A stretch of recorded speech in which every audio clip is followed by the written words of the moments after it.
Good morning అండి every one of you. Welcome to geography class. మనం జాగ్రఫీలో land forms గురించి చూసుకుంటున్నాం. అందులో ఆల్మోస్ట్ మనం ల్యాండ్ ఫామ్స్ అయితే కంప్లీట్ చేసాం. లాస్ట్ క్లాస్లోనే కేవ్స్ వరకు కంప్లీట్ చేసాం. సో ఇంకొన్ని ల్యాండ్ ఫామ్స్ మనకి పెండింగ్ ఉన్నాయి.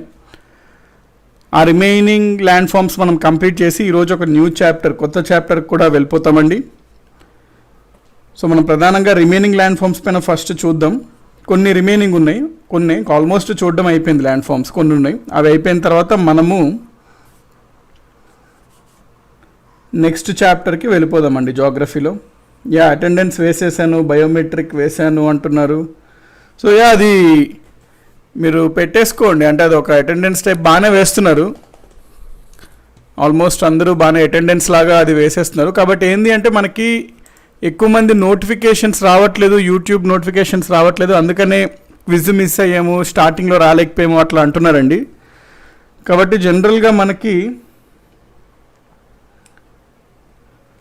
యూట్యూబ్ నోటిఫికేషన్స్ ఎట్లాగా అంటే లైవ్ క్లాసెస్, లైవ్ జనరల్గా వీడియోస్కి స్టార్టింగ్ లైక్స్ ఎక్కువ ఉంటే యూట్యూబ్ నోటిఫికేషన్స్ ఎక్కువ మందికి పంపిస్తుంది. ఈ మధ్యన అంటే ఓవరాల్గా ఇన్ జనరల్గానే మనకన్నట్టు కదా, ఇన్ జనరల్గానే యూట్యూబ్ ఎవరికి నోటిఫికేషన్స్ పెద్దగా పంపించట్లేదు. దానివల్ల ప్రాబ్లం అవుతుంది. ఆల్మోస్ట్ అందరికీ అదే సిచ్యువేషన్ ఉంది. కాబట్టి దానికోసమే ఛానల్ వాళ్ళు అడగడం జరుగుతుంది లైక్ అని.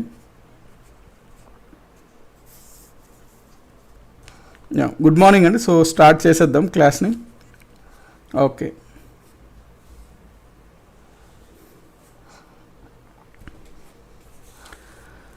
లాస్ట్ క్లాస్లో మనము కేవ్స్ గురించి చూసాము.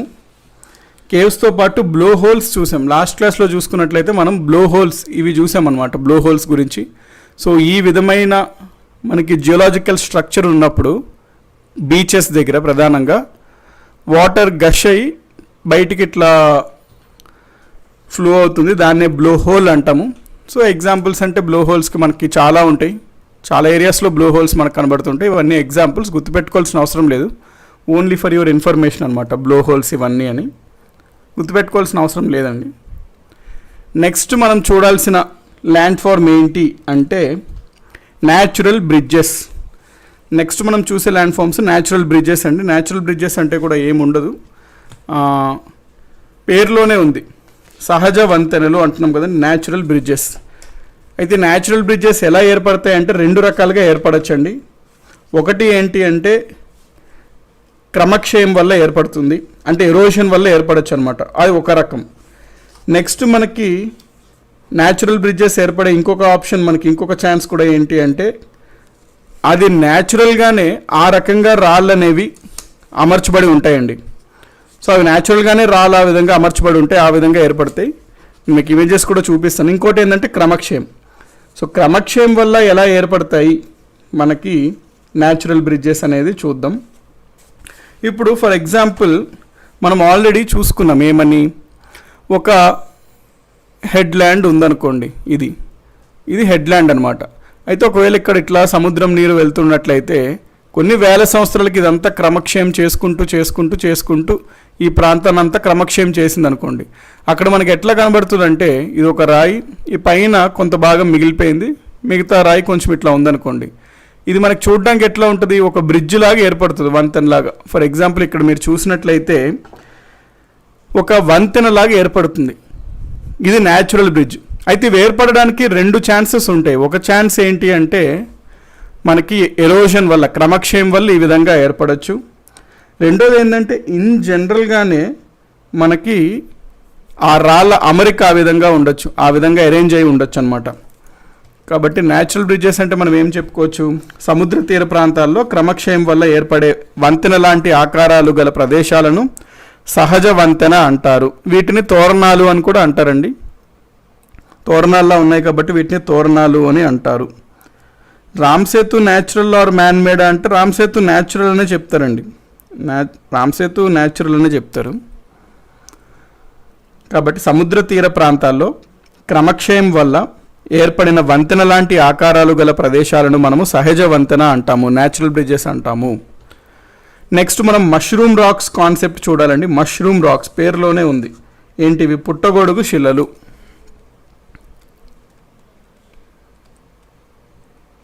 పుట్టగొడుగు శిలలు.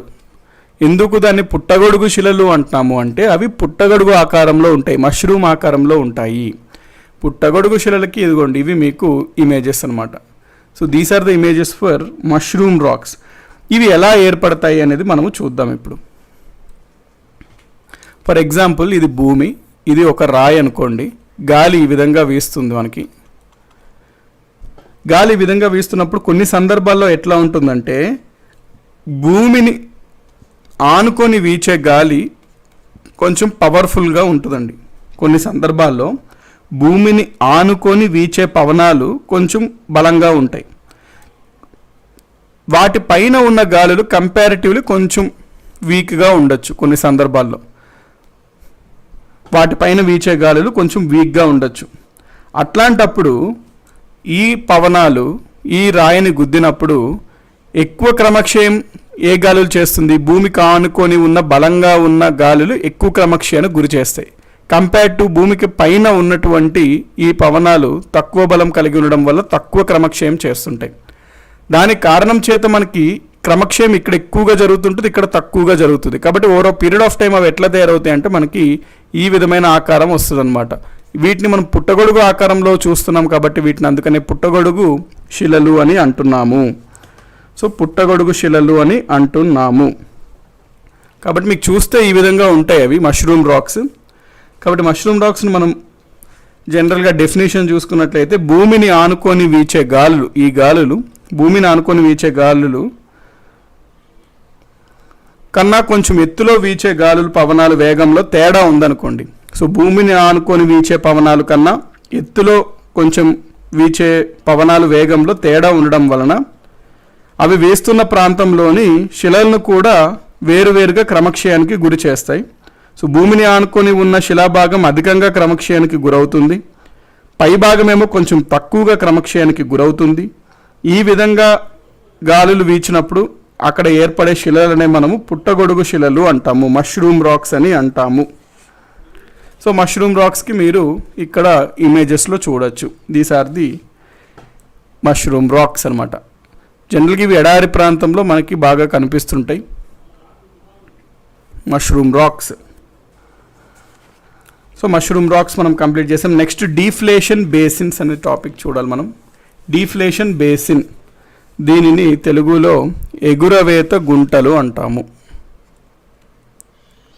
ఎగురవేత గుంతలు, deflation basins. So deflation basins అంటే ఏం లేదండి, మనకి ఒక ప్రాంతం ఉందనుకోండి, ఇట్లా ఉంది ఆ ప్రాంతం, ఆ ప్రాంతంలో అంతా ఇసుక ఉందనుకోండి, ఇక్కడ అంతా ఇసుక ఉంది. సో ఒక భారీ పవనాలు వీచినప్పుడు ఏమవుతుంది అంటే పెద్ద పెద్ద ఇసుక తుఫాన్లు అప్పుడప్పుడు సంభవిస్తుంటాయి.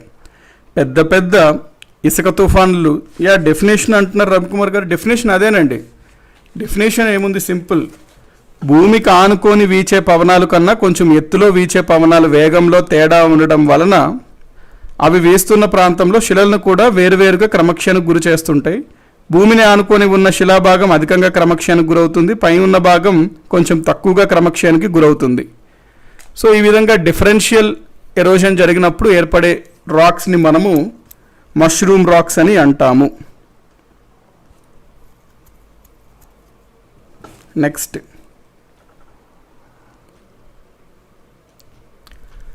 డిఫ్లేషన్ బేసిన్స్ అంటే మనకి కొన్ని ప్రాంతాల్లో అంతా ఇసుక ఉందనుకోండి, కొన్నిసార్లు కొంచెం పెద్ద పెద్ద తుఫాన్లు వస్తాయి, అంటే భారీ వేగంతో గాలు వీస్తుంటాయి అన్నమాట కొన్ని సందర్భాల్లో. సో పెద్ద పెద్ద ఇసుక తుఫాన్లు అవి సంభవించినప్పుడు ఏమవుతుందంటే ఒక ప్రాంతంలో ఎక్కువగా ఒక ప్రాంతంలో ఉన్న ఇసుక ఎక్కువగా కుప్పకూలుతుందండి. అంటే ఇంకో ప్రాంతానికి తరలించిపోతుంది అనమాట ఎక్కువగా, ఎందుకంటే పెద్ద పెద్ద ఇసుక తుఫాన్లు సంభవించినప్పుడు ఈ ఎక్కువ ఇసుక ఒక దగ్గర నుంచి క్రమక్షయంతో పాటు ఆ గాలి వాటితో పాటు తీసుకెళ్ళిపోవడంతో ఇక్కడ ఒక గుంతలాగా ఏర్పడుతుంది అనమాట. సో దాన్నే మనం డీఫ్లేషన్ బేసిన్ అంటే మీరు చూస్తే మీకు ఐడియా వస్తుంది. ఇక్కడ పెద్ద ఇసుక తుఫాన్ ఏర్పడింది, పెద్ద ఇసుక తుఫాన్ ఏర్పడడం వల్ల ఏమైంది, ఇక్కడంతా మనకి ఇసుక అనేది ఉంది. ముందైతే ఇక్కడంతా ఇసుక అనేది విస్తరించి ఉండేది, కాకపోతే మనకి ఈ సందర్భంలో ఏమైందంటే ఈ ప్రాంతంలో ఉన్న ఇసుక ఎక్కువగా ఆ గాలి వాటతో పాటు తీసుకెళ్ళిపోయి ఎక్కడో దూరంలో నిక్షేపించబడ్డాయి.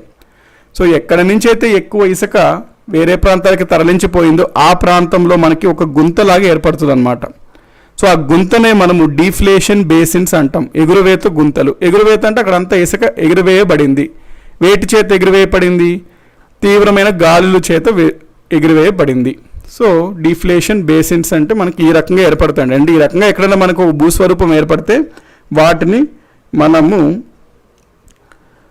డీఫ్లేషన్ బేసిన్స్ అని అంటాము. సో పెద్ద పెద్ద ఇసుక తుఫాన్లు సంభవించినప్పుడు ఒక ప్రాంతంలోని ఇసుక కుప్పలు కుప్పలుగా వేరొక ప్రాంతంలో నిక్షేపించడం వలన ఆ ప్రాంతంలో చిన్న చిన్న గుంతలు ఏర్పడతాయి. వీటినే ఎగురువేత గుంతలు అంటాము. అవునండి నవీన్ గారు, మష్రూమ్ రాక్స్ అనేది రివర్స్ ఎరోషన్ వల్ల కూడా ఏర్పడచ్చండి. కాకపోతే ఎక్కువ ఛాన్సెస్ ఏంటంటే విండ్ వల్ల ఎక్కువ ఛాన్సెస్ ఉంటాయండి. రివర్ వల్ల కూడా ఏర్పడడానికి ఛాన్సెస్ ఉంటాయి. ఎందుకంటే ఒకవేళ ఇట్లా ఉందనుకోండి, ఒక రాయి, ఇక్కడ రివర్ అనేది కంటిన్యూస్గా ఫ్లో అవుతుంది అనుకోండి, ఇక్కడ వరకే రివర్ ఉందనుకోండి. సో ఈ పార్ట్ని బేసికలీ అవి ఎక్కువ ఎరోడ్ చేస్తూ ఉంటాయి ఆ రివర్స్. సో రివర్ ఎరోషన్ వల్ల కూడా ఆబ్వియస్లీ ఏర్పడచ్చు. కాకపోతే ఏమవుతుంది, ఇంకా ఎక్కువ కాలానికి అంటే ఇంకొక 100 సంవత్సరాలకి ఈ పార్ట్ని కూడా ఎరోషన్ చేసేస్తుంది రివర్. కాబట్టి కంప్లీట్లీ బ్రేక్ వచ్చేస్తుంది అనమాట. రివర్కి వచ్చేసరికి మోస్ట్లీ గుహలు ఆ టైప్ ఏర్పడే ఛాన్సెస్ ఎక్కువ. కాబట్టి ఏర్పడవచ్చా అంటే ఏర్పడవచ్చు అండి. కాకపోతే ఎక్కువ ఛాన్సెస్ ఏంటంటే విండ్ వల్లే ఎక్కువ ఛాన్సెస్ అనమాట. మనకి ఎక్స్టర్నల్ ఏజెంట్స్ అంటాం. విండ్ అంటే ఓన్లీ విండ్ అనే కాదు, విండ్ అవ్వచ్చు, గ్లేషియర్స్ అవ్వచ్చు, రివర్స్ అంటే వాటర్ అవ్వచ్చు, ఏమన్నా అవ్వచ్చు అండి. ఎక్స్టర్నల్ ఏజెంట్స్ అనమాట. జనరల్గా మనం విండ్ అంటుంటాం ఎందుకంటే ఎక్కువ పుట్టగొడుగు రాతులు ఏర్పడేవి విండ్ వల్ల కాబట్టి. సో డీఫ్లేషన్ బేసిన్స్కి మళ్ళీ డెఫినేషన్ చెప్తాను వినండి. పెద్ద పెద్ద ఇసుక తుఫాన్లు సంభవించినప్పుడు ఒక ప్రాంతంలోని ఇసుక కుప్పలు కుప్పలుగా వేరొక ప్రాంతంలో నిక్షేపించడం వలన ఈ ప్రాంతంలో చిన్న చిన్న గుంతలు ఏర్పడతాయి. వీటినే ఎగురువేత గుంతలు, డీఫ్లేషన్ బేసిన్స్ అని అంటాము. వీటినే డీఫ్లేషన్ బేసిన్స్ అని అంటాము. ఎస్, దీంతో మనకి డీఫ్లేషన్ బేసిన్స్ అనేది కంప్లీట్ అయింది. నెక్స్ట్ మనం చూడాల్సిన ల్యాండ్ ఫామ్ ఏంటి అంటే ఇన్సెల్బర్గ్. ఇన్సెల్బర్గ్ అంటే ఏంటో చూద్దాం. తెలుగులో కూడా దీన్ని మనం ఇన్సెల్బర్గ్ అని అంటాము. సో జనరల్గా మనకి వెడారి ప్రాంతాల్లో కనబడతాయండి ఇన్సెల్బర్గ్స్. అయితే డెజర్ట్ ఏరియాస్లో, ఎడారి ప్రాంతాల్లో విండ్ యాక్షన్ వల్ల, పవన ప్రభావానికి క్రమక్షయం అవుతుంది. సో విండ్ యాక్షన్ వల్ల క్రమక్షయానికి గురైతూ మనకి మిగిలిపోయి చిన్న చిన్న గుంతలుగా ఇట్లా కనబడతాయి. ఫర్ ఎగ్జాంపుల్ ఇక్కడ చూడండి, ఇది యాక్చువల్గా మనకి ఒక పెద్ద చిన్న ఒక హిల్ లాంటిది అనమాట, ఒక కొండ లాంటిది. కాకపోతే ఎడారిలో మీకు తీవ్రమైన గాలులు వేస్తుంటాయండి ఎడారిలో. సో తీవ్రమైన గాలులు వీస్తూ ఉండడం వల్ల ఎడారి ప్రాంతాల్లో పవన ప్రభావానికి క్రమక్షయం చెందగా మిగిలిపోయి ఏకాంతంగా కనిపించే చిన్న చిన్న గుట్టలు, కొండలను మనము ఇన్సెల్బర్గ్స్ అని అంటాము. ఇన్సెల్బర్గ్స్. సుజాత గారు, పీడిఎఫ్ మనకి మోస్ట్లీ ఈరోజు అప్డేట్ అయిపోద్దండి. టెలిగ్రామ్ ఛానల్లో పీడిఎఫ్ ఈరోజు అప్డేట్ అయిపోతుంది. Government jobs portal YouTube channel అని ఉంటుంది, టెలిగ్రామ్ ఛానల్. సో మీరు అక్కడ చూడొచ్చండి పీడిఎఫ్స్. కాబట్టి ఇన్సెల్బర్గ్లు అంటే ఏంటి అంటే ఎడారి ప్రాంతాల్లో ఇవి జనరల్గా కనబడతాయి మనకి. ఇన్సెల్బర్గ్లు మనకి ఎడారి ప్రాంతంలో ఏర్పడతాయి. ఎడారి ప్రాంతంలో పవన ప్రభావానికి క్రమక్షయం చెందగా, అంటే విండ్ వల్ల, గాలి వల్ల ఎరోజన్కి గురయ్యి, క్రమక్షయానికి గురై కాస్త ఒక కుప్పలాగా మిగిలిపోతుందండి. ఏకాంతంగా కనిపించే ఆ చిన్న చిన్న గుట్టలు, కొండలనే మనము ఇన్సెల్బర్గ్స్ అంటాము. కాబట్టి ఎడారి ప్రాంతంలో మీకు ఎక్కడన్నా తీవ్రమైన గాలుల వలన ఈ విధమైన భూస్వరూపం మీకు కనబడితే దీన్ని మనం ఇన్సెల్బర్గ్ అని పిలవాలి. ఇన్సెల్బర్గ్స్. ఈరోజు అప్డేట్ అవుతుందండి టెలిగ్రామ్లో పీడిఎఫ్, ఈరోజు అప్డేట్ అవుతుంది మోస్ట్లీ.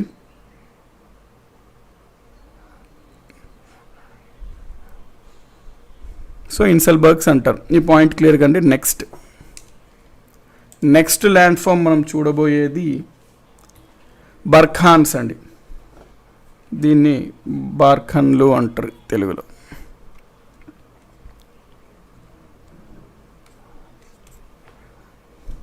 బార్కన్లు.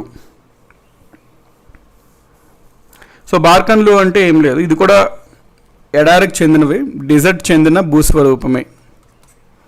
ఇది కూడా జనరల్గా విండ్ ఎరోషన్ వల్ల ఏర్పడిన భూస్వరూపమే. ఇందాక మనం చూసిన ఇన్సెల్బర్గ్ అయినా అవనివ్వండి, అవి జనరల్గా డిజర్ట్ ఏరియాస్లో వస్తాయి, విండ్ వల్ల ఏర్పడతాయి. ఈ బార్కన్స్ కూడా అంతే అన్నమాట, డిజర్ట్ ఏరియాలో వస్తాయి, విండ్ వల్ల ఏర్పడతాయి. మరి బార్కన్స్ అంటే ఏంటి అంటే మనకి ఇదిగోండి ఈ రకంగా మనకి అప్పుడప్పుడు ఎడారి ప్రాంతాల్లో ఈ రకమైన భూస్వరూపాలు ఏర్పడతాయి. వీటిని మనం బార్కన్స్ అంటాం. అంటే దీని అర్థం ఏంటంటే ఎప్పుడన్నా మనకి ఎడారి ప్రాంతాల్లో పవనాలు బలంగా వీస్తున్నప్పుడు పవన నిక్షేపణ కారణంగా, అంటే ఎక్కడెక్కడి నుంచో తీసుకొచ్చిన ఇసుకని కొన్ని దగ్గరలో నిక్షేపిస్తుంది కదండి, అట్లా తీసుకెళ్ళిపోలేదు కదా పవనం, దాంతోపాటు ఎక్కడో ప్రాంతంలో నిక్షేపిస్తుంది. ఆ నిక్షేపించడం మనకి ఎట్లా అవుతుంది అంటే కొన్ని సందర్భాల్లో ఒక హాఫ్ మూన్ షేప్లో వస్తుంది, అంటే అర్ధచంద్రాకారపు ఇసుక దిబ్బల్లాగా ఏర్పడతాయి. సో తీసుకొచ్చిన గాలులు నిక్షేపిస్తాయి. ఆ తీసుకొచ్చిన నిక్షేపాలు ఎట్లా అంటే మనకి ఒక హాఫ్ మూన్ అర్ధచంద్రాకారపు ఇసుక దిబ్బల్లాగా ఏర్పడతాయి కొన్ని సందర్భాల్లో. సో ఏ సందర్భాల్లో అయితే పవనం వాటితో పాటు తీసుకొచ్చిన ఇసుకను నిక్షేపిస్తుందో ఆ నిక్షేపణలు అర్ధచంద్రాకార రూపంలో నిక్షేపించబడతాయో ఎడారి ప్రాంతంలో ఈ రకమైన అర్ధచంద్రాకారపు రూపంలో ఉన్నటువంటి ఇసుక నిక్షేపాలను మనము బార్కన్స్ అని అంటాము. సో బార్కన్స్ అని అంటాము. కాబట్టి ఇక్కడ మనకి ఎగ్జామ్లో ఏమడుగుతాడు, బార్కన్స్ అనే భూస్వరూపాలు క్రింద ఇచ్చిన వేటితో ఎక్కడ మనకి లభిస్తుంటాయి?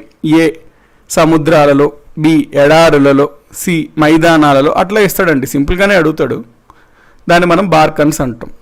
లేదు ఇంకొంచెం ఎగ్జామినర్ డెప్త్కి వెళ్ళాలంటే ఏమంటాడు, ఎడారి ప్రాంతాల్లో పవన నిక్షేపణ వలన అర్ధచంద్రాకారపు రూపంలో ఏర్పడిన ఇసుక దిబ్బలను ఏమంటాము అంటాడు. డెఫినేషన్ బేస్ అడగచ్చు. వాటిని ఏబిసిడి అంటాడు, ఇన్సెల్బర్గ్ ఏవో ఇస్తాడు ఆప్షన్స్. అప్పుడు కూడా మనము బార్కన్స్ అని చెప్పాలి. సో బార్కన్స్ అంటే ఏం లేదు, ఇక్కడ చూడండి, పవన నిక్షేపణ కారణంగా. పవన నిక్షేపం అంటే ఏంటి? విండ్ ఎరోషన్ చేస్తుంది. ఎరోషన్ చేయడం అంటే క్రమక్షయం, అంటే వాటితో పాటు కొంత ఇసుక తీసుకువెళ్ళిన ఇసుకను ఎక్కడో దగ్గర నిక్షేపిస్తుంది కదా.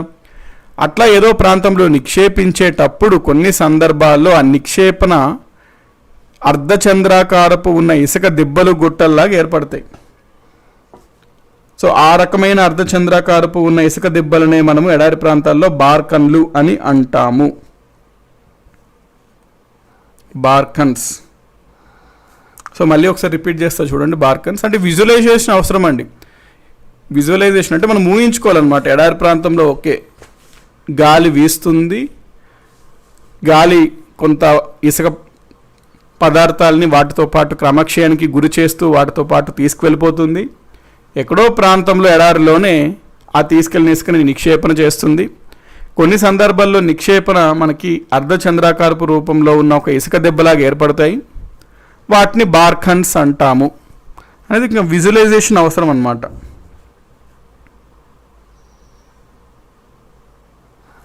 సో ఓకే అండి, విండ్ ఎరోషన్ చేయడం వల్ల ఆ ఎరోడెడ్ పార్టికల్స్ అన్నీ విండ్ ఏం చేస్తుందంటే ఎక్కడో దగ్గర డిపాజిట్ చేస్తాయి. అండ్ ఇందులో జరిగేవి ఏంటి? ఫస్ట్ ఎరోషన్ జరుగుద్ది. ఎరోషన్ జరిగితే వాటితో పాటు పదార్థాలను తీసుకెళ్ళిపోతుంది. ఇసుక పదార్థాలని తీసుకెళ్ళి ఎక్కడో దగ్గర నిక్షేపణ చేయాలి, అంటే ఎక్కడో దగ్గర డిపాజిట్ చేయాలి. ఆ డిపాజిట్ చేసేటప్పుడు సమ్ సిచ్యువేషన్స్లో ఒక హాఫ్ మూన్ షేప్ ఉన్న ఇసుక దిబ్బలు లాంటివి ఏర్పడతాయి అన్నమాట. శాండ్ డ్యూన్స్ లాగా ఏర్పడతాయి. Half moon shape sand dunes లాంటివి ఏర్పడతాయి. సో అటువంటి హాఫ్ మూన్ షేప్ శాండ్ డ్యూన్స్నే మనము బార్కన్స్ అని అంటాము.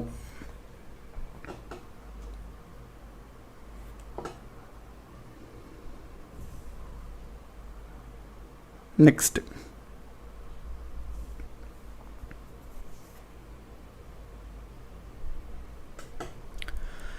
ఇది బర్ఖాన్స్ అండి. అండ్ ఇది ఒక టైప్ ఆఫ్ మనకి దీన్నే ఎగ్జామ్స్లో మీకు ఇట్లా కూడా ఇవ్వచ్చు. బర్ఖాన్స్ మనం సిహెచ్ఏఎన్ఎస్ అని కూడా పిలుస్తారు. సో 2 పదాలు ఉంటాయి, మళ్ళీ ఇదేంటో వేరేది అనుకోకండి. ఇది BARCHANS అన్న బర్ఖాన్సే, 2 పేర్లతో పిలుస్తుంటారు జనరల్గా బర్ఖాన్స్ని, కాబట్టి అది డిఫరెంట్ అనుకోకండి. సో దీంతో మనకి బర్ఖాన్లు కూడా ఏర్పడ్డాయి. నెక్స్ట్ భూస్వరూపం మనం చూద్దాం. నెక్స్ట్ భూస్వరూపం ఇదిగోండి, ఇది బర్ఖాన్ అనమాట. ఇక్కడ మీరు చూసారు కదా, ఇది ఇంకా క్లియర్ విజువలైజేషన్ వస్తుంది మీకు బర్ఖాన్కి. సో ఎక్కడి నుంచో తీసుకెళ్ళినంత నిక్షేపణ చేస్తుందండి. ఆ నిక్షేపణ ఏముందంటే మనకి హాఫ్ మూన్ షేప్, క్రెసెంట్ అంటాం, అర్ధచంద్రాకారపు షేప్లో మనకి నిక్షేపణ చేస్తే దాన్నే బార్ఖాన్స్ అని అంటాము. సో సమ్మన్ గిరి గారు అన్నారు ఇది డిఎస్సిలో వచ్చిందని. వస్తుంటాయండి, ఎగ్జామ్స్లో వస్తున్నాయి కాబట్టి ఎగ్జామ్ రిలవెంటెడ్ అనమాట ఇవన్నీ.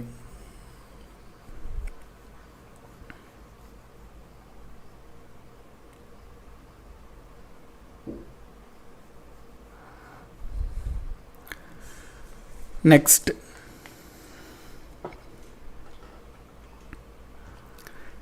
సీఫ్. నెక్స్ట్ భూస్వరూపం సీఫ్ అనమాట. నెక్స్ట్ భూస్వరూపం సీఫ్. దీన్ని తెలుగులో కూడా మనము సీఫ్ అనే అంటాము. యాక్చువల్గా అయితే దీన్ని సీఫ్ అని ప్రొనౌన్స్ చేయాలి. కొన్ని తెలుగు బుక్స్లో సైఫ్ అని ఇస్తుంటాడు, ఒకటేనండి. ఒక ఎగ్జామ్లో కూడా మేబీ సైఫ్ అని ఇస్తే వేరేది అనుకోకండి, ఇదే అనమాట సీఫ్ యాక్చువల్ ప్రొనౌన్సియేషన్. దీన్ని సైఫ్ అని కూడా ఇస్తారు. సో సీఫ్ ఆర్ సైఫ్. ఇది కూడా మనకి జనరల్గా ఎక్కడ ఏర్పడుతుంది, ఎడారి ప్రాంతాల్లోనే ఏర్పడుతుంది. అయితే దేని వల్ల ఏర్పడుతుంది, గాలి వల్ల ఏర్పడుతుంది. సో కండిషన్ సేమ్, డెజర్ట్ ప్రాంతాల్లో మళ్ళీ విండ్ వల్ల ఏర్పడుతుంది. సో ఇక్కడేం జరుగుద్దో చూడండి. ఒకవేళ ఇదంతా ఇసుక అనుకోండి, మొత్తం ఇసుక, పవనాలు స్ట్రాంగ్గా ఉన్నాయి, కొంచెం బలంగా ఉన్నాయి. ఆ బలంగా ఉన్న పవనాలు కూడా ఎట్లా అంటే, ఒక దిక్కు ఉన్న పవనాలు అవి ఇట్లాగా తిరుగుతూ వెళ్తున్నాయి, అంటే స్ట్రైట్గా వెళ్ళట్లేదు పవనాలు, బేసికల్ ఇట్లా తిరుగుతూ వెళ్తున్నాయి పవనాలు. అవి చాలా స్ట్రాంగ్గా ఉన్నాయి, బలంగా ఉన్నాయి. ప్లస్ డిఫరెంట్ డైరెక్షన్స్లో కూడా ఉన్నాయి అనుకోండి పవనాలు. సో ఎడారి ప్రాంతాల్లో పవనాలు బలంగా ఉన్నాయి, ప్లస్ స్ట్రైట్గా కాకుండా జనరల్గా ఇట్లా మనకి స్పైరల్ మోషన్లో తిరుగుతూ ఉన్నాయి, ప్లస్ వేరు దిశల్లో కూడా తిరుగుతూ ఉన్నాయి. అట్లా వీచేటప్పుడు ఏం చేస్తాయంటే పవనాలు ఎగ్జాక్ట్గా వాటి యొక్క షేప్లో ఉన్నప్పుడు ఆ ఇసుక పదార్థాలని ఆ షేప్లోనే క్రమక్షయానికి గురి చేస్తూ వెళ్తుంటాయండి. అంటే కొంత ఇసుక రేణువుల్ని, పదార్థాలని అవి ఏ దిశలో అయితే ప్రయాణిస్తున్నాయో, ఏ వంకరలతో అయితే ప్రయాణిస్తున్నాయో అదే దిశలో, అంటే అదే రూపంలో ఉన్న ఇసుక పదార్థాలని కూడా వాటితో పాటు క్రమక్షయానికి గురి చేసి, ఎరోషన్కి గురి చేస్తూ తీసుకెళ్ళిపోతూ ఉంటుంటాయి. అప్పుడు అక్కడ మనకి కింద ఉన్న ఇసుక కూడా ఎట్లా కనబడుతుంది, ఆ రకమైన వేవ్స్ లాగే కనబడుతుంది. మీకు ఇమేజ్ చూస్తే క్లారిటీ వస్తుంది. సో ఇక్కడ చూసినట్లయితే మీకు ఏం జరిగింది అంటే పవనాలు కొంచెం బలంగా ఉన్నాయి. ఫస్ట్ విండ్స్ అనేవి స్ట్రాంగ్గా ఉన్నాయి. ఆ పవనాలు కూడా స్ట్రెయిట్ కాకుండా కొంచెం మనకి స్పైరల్ మోషన్లో ఉన్నాయి. సో అటువంటి స్పైరల్ మోషన్లో ఉన్న బలమైన పవనాలు ఏం చేస్తాయి, అవి ఏ దిశలో అయితే ప్రయాణిస్తున్నాయో ఆ దిశలో ఉన్నటువంటి ఇసుక పదార్థాలని వాటితో పాటు క్రమక్షయానికి, ఎరోజన్కి గురి చేస్తూ వెళ్తున్నాయి. సో అప్పుడు ఏమవుతుంది, ఎక్కడైతే ఆ ఇసుక అనేది ఎరోజన్ అయిపోయిందో ఆ పక్కన ఉన్నది కొంచెం ఎత్తులాగా ఇట్లా కనబడుతుంది. కాబట్టి ఒక అలలు, వేవ్స్ ఆఫ్ శాండ్ లాగా ఏర్పడుతుంది అనమాట మనకి కొన్నిసార్లు ఎడారి ప్రాంతాల్లో. సో వీటినే మనము సీఫ్ అని అంటాము. వీటినే సీఫ్ అని అంటాము.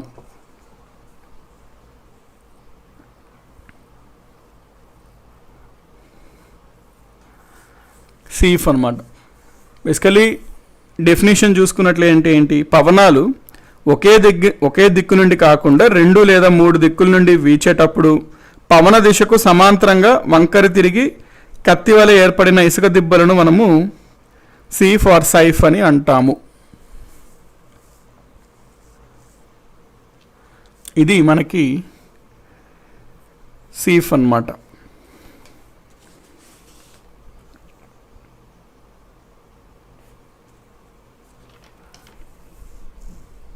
సో బేసిక్ ఐడియా ఉంటే చాలండి వీటిలో. అసలు ఇప్పుడు ఇట్లా ఏర్పడుతుంది ఎడారుల్లో భూస్వరూపం అంటే ఓకే ఇవి సీఫ్, అట్లా ఒక ఐడియా ఉంటే సరిపోతుంది.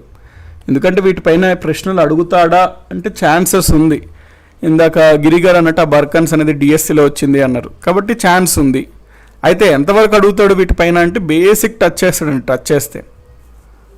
కాబట్టి అట్లీస్ట్ ఒక ఐడియా ఉంటే మనకి కొంత బెటర్ ఉంటుంది అనమాట. మెయిన్ ఎగ్జామ్ అంటే ఎగ్జామ్లో ఎలిమినేషన్ ఏదో ఒకటి చేసుకొని ముందుకు వెళ్ళొచ్చు కొంత ఐడియా ఉంటే.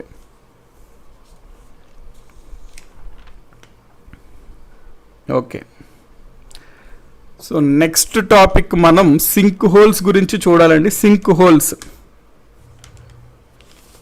హోల్స్ ఇంకా ఆల్మోస్ట్ ఇంకొన్నే ఉంటాయండి, భూస్వరూపాలు అయిపోతాయి ఆల్మోస్ట్.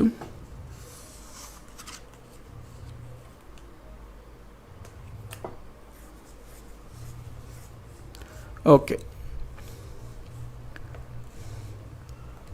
సింక్ హోల్స్ని తెలుగులో కూడా జనరల్గా మనం సింక్ హోల్స్ అనే అంటామండి. బ్లో హోల్స్ని సింక్ హోల్స్ని తెలుగులో కూడా మనము సింక్ హోల్స్ అనే అంటాము.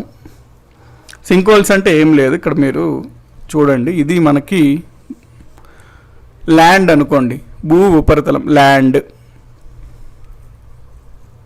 మనకి కొన్ని ప్రదేశాలలో భూమిలో ఉన్న ఈ రాయిలు, కింద ఉన్న రాళ్ళు సున్నపు రాయి, లైమ్ స్టోన్ లేకపోతే డోలమైట్ అట్లాంటి ఒక సాఫ్ట్ స్టోన్స్ ఉన్నాయనుకోండి, లైమ్ స్టోన్ లేదా డోలమైట్ లేదా జిప్సమ్, అట్లాగా బేసికలీ సాఫ్ట్ స్టోన్స్తో చేయబడి ఉన్నాయనుకోండి కింద రాళ్ళు.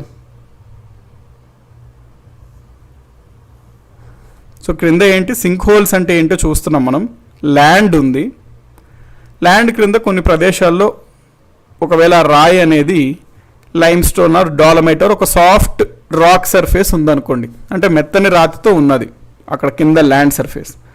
అప్పుడు మనకి ఏమవుతుంటుంది అంటే వాన పడినప్పుడు కానీ లేదా అండర్ గ్రౌండ్ వాటర్ ఉంటుంది కదండి, అంతర్భూజలం, అండర్ గ్రౌండ్ వాటర్ వల్ల కానీ ఏమవుతుంది, ఇవి నీళ్ళతో కలిసినప్పుడు నీళ్ళలో కరిగిపోతాయండి. సున్నప్రాయి, లైమ్ స్టోన్ అంటే సున్నప్రాయి అనమాట. సో ఇవి ఎప్పుడైతే నీళ్ళతో కలుస్తాయో అవి కరిగిపోతుంటాయి. కాబట్టి అండర్ గ్రౌండ్ వాటర్ వల్ల మరియు రెయిన్ వాటర్ వల్ల ఆ వాటర్ ఈ రాళ్ళ లోపల నుంచి ప్రవహించేటప్పుడు ఇవి మెల్ట్ అవుతుంటాయి, కరిగిపోతుంటాయి, వాటిలో డిజాల్వ్ అయిపోతుంటాయి అన్నమాట. కరిగిపోయి ఏమవుతాయి, ఆల్మోస్ట్ దాని పట్టుత్వం అంటే రాతిగా ఉన్నప్పుడు, రాయిగా సాలిడ్గా ఉన్నప్పుడు బాగా పట్టుగా ఉంటుంది రాయి. ఎప్పుడైతే ఇక్కడ వాటర్లో మొత్తం కరిగిపోతుందో దీని శక్తి దాదాపుగా కోల్పోతుంది అనమాట. అంటే పటిత్వంగా ఉండే శక్తి దాదాపుగా కోల్పోతుంది. కోల్పోయి దాదాపుగా ఏదో ఒక సందర్భంలో ఇది మొత్తం కరిగిపోయి అంటే మొత్తం కరిగిపోతుంది కదండి, ఇంకా కరిగిపోయి విరిగిపోయే సిచ్యువేషన్ వచ్చేస్తుంది కదా.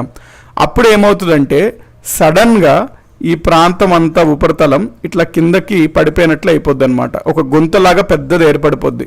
సో దాన్నే మనము సింక్ హోల్ అని అంటాము. ఇక్కడ మీరు చూడొచ్చు. సో ఈ విధంగా మనకి చాలాసార్లు న్యూస్ల్లో కూడా మీకు ఎక్కడైనా యూట్యూబ్ వీడియోస్ కూడా ఉంటాయండి. సింక్ హోల్ అంటే చాలామంది రోడ్స్ పైన కూడా జరుగుతుంటాయి. రోడ్డు ఉంటుంది, రోడ్డు మీద వెహికల్స్ వస్తుంటాయి, సడన్గా ఇట్లాగా ఇవి లోతుకి మునిగిపోతాయి అన్నమాట. ఎందుకు అంటే ఇక్కడ అంతా మీరు చూసుకున్నట్లయితే ఈ ప్రాంతంలో ఉన్న ఈ సున్నప్రాయి ఇవంతా అంతర్భూజలం వల్ల కానీ పైనుంచి వచ్చే వాన యొక్క నీరు వల్ల కానీ అవి కరిగిపోయి మెల్ట్కి ఒక సడన్గా అవి కిందకి మెల్ట్ అయిపోయి బ్రేక్ అయిపోతాయి అన్నమాట. అందుచేత మనము అంటే ఇట్లా ఏర్పడే భూస్వరూపాలని సింక్ హోల్స్ అంటాం. ఇవి చాలా ప్రమాదకరం, ఎందుకంటే చాలా దేశాల్లో ఇవి రోడ్స్ మధ్యలో ఏర్పడుతుంటాయి, బిల్డింగ్స్ మధ్యలో ఏర్పడుతుంటాయి.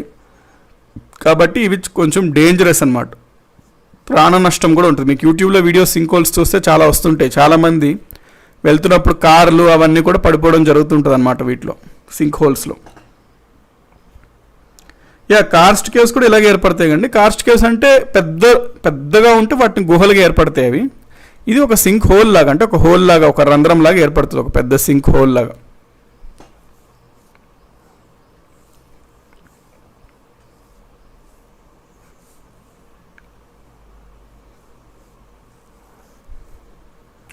సో మనకి ఇది సింక్ హోల్స్ అండి. సింక్ హోల్స్ చూసుకున్నట్లయితే ఏంటి, అంతర్భూజలంలో సున్నపురాయి కరిగి పల్లపు ప్రదేశాలను ఏర్పడి దానిని సింక్ హోల్స్ అంటారు. సో అంతర్భూజలంలో సున్నపురాయి కరిగి పల్లపు ప్రదేశాలని ఏర్పడిన దానిని సింక్ హోల్స్ అంటాము. ఇవి మనకి ఎక్కువగా యుగస్లవ్య ఆ ప్రాంతంలో బాగా కనబడుతుంటాయి అన్నమాట. యుగస్లవ్య ఆ ప్రాంతాల్లో మనకి బాగా కనబడుతుంటాయి సింక్ హోల్స్ అనేవి. సో బేసిక్ ఐడియా ఉంటే సరిపోద్దండి. అండర్ గ్రౌండ్ వాటర్ వల్ల కానీ లేదా రెయిన్ వాటర్ వల్ల కానీ ఆ సున్నప్రాయి కరిగి ఒక పల్లపు ఒక గుంతలాంటి ప్రదేశాలు ఏర్పడితే వాటిని సింక్ హోల్స్ అంటాము. సింక్ హోల్స్లో ఇంకా మనకి చాలా రకాలు ఉంటాయండి, అబ్సల్యూట్లీ అవసరం లేదు. సింక్ హోల్స్ చూసుకున్నట్లయితే మీకు బౌల్ హోల్ అని ఉంటుంది, బౌల్ సింక్ హోల్ అంటాం. బౌల్ సింక్ హోల్ అంటే ఏంటి, ఒకవేళ ఆ గుంత కనుక ఒక బౌల్ లాగా ఏర్పడింది అనుకోండి, దాన్ని బౌల్ సింక్ హోల్ అంటాం. నెక్స్ట్ ఫనెల్ సింక్ హోల్ అంటాం. ఫనెల్ సింక్ హోల్ అంటే ఒక ఫనెల్ లాగా గొట్టంలాగా ఏర్పడింది అనుకోండి ఆ రాయిని, దాన్ని మనం ఫనెల్ సింక్ హోల్ అంటాం. నెక్స్ట్ ఒక బేసిన్ లాగా అంటే ఈ విధంగా ఏర్పడింది అనుకోండి, వాటిని మనము బేసిన్ సింక్ హోల్ అంటాము. నెక్స్ట్ మనకి 2 సింక్ హోల్స్ ఒకే దగ్గరగా ఏర్పడ్డాయి అనుకోండి పక్క పక్కన, అది మనకు చూడడానికి ఎట్లా అంటే ఈ రకంగా పెద్ద సింక్ హోల్ లాగా ఏర్పడుతుంది. సో 2 సింక్ హోల్స్ ఒకే దగ్గర పక్క పక్కన ఏర్పడితే మనం దాన్ని స్వాలో సింక్ హోల్స్ అంటాము. స్వాలో సింక్ హోల్స్ అంటాం. ఇవన్నీ అవసరం లేదండి, కాకపోతే ఇవన్నీ జస్ట్ మీకు ఎందుకు చెప్తా అంటే ఇన్ని రకాలండి, ఇంత స్టడీ చేయాల్సింది కూడా ఉంటుంది. కాబట్టి మీరు సింక్ హోల్స్ ఆ వాటికే చూస్తే అంటే చాలా కష్టంగా ఉంది అనుకోకండి, ఎందుకంటే సింక్ హోల్స్లో మళ్ళీ మనకి ఇందులో చాలా రకాలు ఉంటాయండి చూడాల్సింది. చదవాలంటే యాక్చువల్లీ మనకి అదే నేను మళ్ళీ లాస్ట్ టైం కూడా చెప్పాను, యూపీఎస్సీ కంబైన్డ్ జియో సైంటిస్ట్ అనే ఒక ఎగ్జామినేషన్ ఉంటుంది. ఆ ఎగ్జామినేషన్కి దీంతో పాటు సింక్ హోల్స్తో పాటు దీంట్లో ఒక 15 రకాలు చదవాల్సి ఉంటుంది అనమాట. కాబట్టి ఇక్కడ కేవలం సింక్ హోల్స్ ఒక్కటే మనం హెడ్డింగ్ చూస్తున్నాం కాబట్టి వీటిని కష్టంగా తీసుకోకండి. అండి పద్మిని గారు వస్తే ఇందాక సమ్మన్ మనకి బార్కన్స్ ఏదో బిట్ వచ్చింది, ఏదో ఎగ్జామినేషన్ అని కూడా ఎవరో పెట్టడం జరిగింది. కాబట్టి వస్తాయండి ఎగ్జామ్స్కి వస్తాయి కాబట్టి చెప్తాను. ఇవి రాకపోవచ్చు, కాంపిటేటివ్ ఎగ్జామ్స్కి ఇవి రాకపోవచ్చు, అందుకని ఈ ఎగ్జామ్కి అవన్నీ చదవాల్సి వస్తుంది. కాబట్టి కేవలం మనం సింక్ హోల్స్ అంటే ఏంటో చదువుతున్నప్పుడు కష్టంగా మీరు భావించకండి అన్నట్టు అంటున్నా.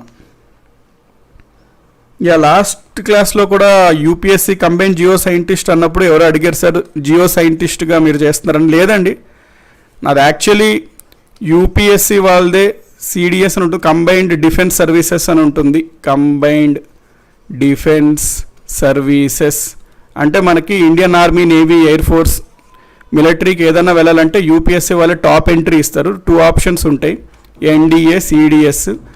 10th క్లాస్ అయిపోయాక ఇంటర్మీడియట్ అయిపోయాక మిలిటరీలో టాప్ మోస్ట్ ఎంట్రీ కావాలి అంటే ఎన్డీఏ ద్వారా వెళ్ళాలి. లేదు గ్రాడ్యుయేషన్ నేను బయట చేసి తర్వాత మిలిటరీకి వెళ్తాను, టాప్ మోస్ట్ ఎంట్రీ కావాలంటే సిడిఎస్ ఎగ్జామ్ ఉంటుంది. నేను ఆల్రెడీ గ్రాడ్యుయేషన్ అయిపోయాక యూపీఎస్సీ వాళ్ళు సిడిఎస్ క్లియర్ చేశాను, ఇండియన్ ఆర్మీ వచ్చింది. ఇండియన్ ఆర్మీలో లెఫ్టినెంట్ అంటామండి, భోపాల్ కూడా వచ్చేసింది. కాకపోతే నేను తర్వాత for some different personal and career reasons వల్ల బ్యాక్ వచ్చాను. సో నాది సిడిఎస్ అన్నమాట, కంబైన్డ్ డిఫెన్స్ సర్వీసెస్ నాది, ఇండియన్ ఆర్మీ. అంటే లాస్ట్ క్లాస్లో కొంతమంది అడిగారు, సార్ ఏం చేశారు, నెంబర్ 1 నెంబర్ 2 జియో సైంటిస్ట్ అట్లా అడిగారు. కాకపోతే నాది సిడిఎస్ అండి ఎంట్రీ, యూపీఎస్సీ వాళ్ళు సిడిఎస్ ఎంట్రీ నాది.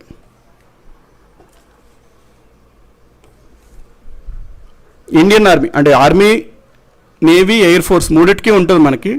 ఈ మూడిట్లో కూడా టాప్ వచ్చిన వాళ్ళకి ఆర్మీ ఇస్తారు, నెక్స్ట్ నేవీ, అట్లా ఉంటాయి మనకి. సో నాకు ఇది టాప్ రావడంతోనే ఆర్మీయే వచ్చింది. సో నేను భోపాల్ కూడా వెళ్ళడం జరిగింది అంత వాటి కోసం. కొన్నాళ్ళు ఉండి నాకు వేరే ప్లాన్స్ ఉన్నాయి లైఫ్లో, సో నేను బ్యాక్ వచ్చేసాను. నెక్స్ట్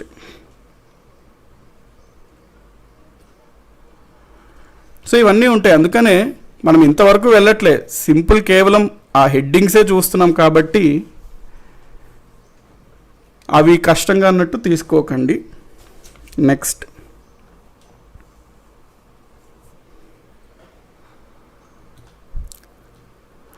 పొలీజ్. నెక్స్ట్ మనకి పొలీజ్ అండి. సో పొలీజ్ అంటే కూడా మనకి ఏం లేదు, ఇప్పుడు ఫర్ ఎగ్జాంపుల్ ఈ సింక్ హోల్ ఉందనుకోండి, ఈ సింక్ హోలే బాగా పెద్దది ఏర్పడింది. అంటే ఫర్ ఎగ్జాంపుల్ ఇదంతా ల్యాండ్ సర్ఫేస్, ఈ ల్యాండ్ సర్ఫేస్లో ఉన్నది ఒక పెద్ద ప్రాంతం మనకి లైమ్ స్టోన్ అట్లాగా సున్నప్రాయి వాటితో ఉన్నది. అక్కడ మనకి అండర్ గ్రౌండ్ వాటర్ వల్ల కానీ రెయిన్ వాటర్లో కానీ ఇక్కడ కూడా సింక్ హోల్ లాంటిదే, కానీ చాలా పెద్ద ప్రాంతంలో విస్తరించి ఉందనుకోండి ఆ సింక్ హోల్.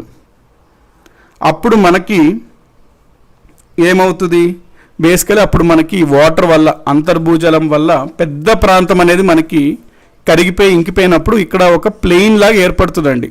అంటే ఇక్కడ ఒక మైదాన ప్రాంతంలాగా ఏర్పడి కొన్నాళ్ళకి ఆ మైదాన ప్రాంతంలో చిన్న చిన్న గడ్డి అవి వీచి ఒక నార్మల్ మైదాన ప్రాంతం ఈ విధంగా ఏర్పడుతుంది. సో ఈ విధంగా మనకి ఎప్పుడన్నా సింక్ హోల్ ఏర్పడింది అనుకోండి, ఆ సింక్ హోల్ని మనము పొలీజ్ అంటాం అనమాట. దీన్ని పొలీజే అని కూడా అంటారు, ప్రొనౌన్సియేషన్ ఏదన్నా అవ్వచ్చు.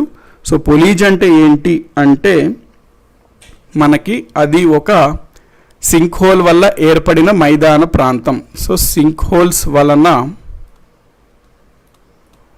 ఏర్పడిన మైదాన ప్రాంతం, దాన్నే మనము పొలీజ్ అని అంటాము. పొలీజే అని కూడా అనవచ్చు.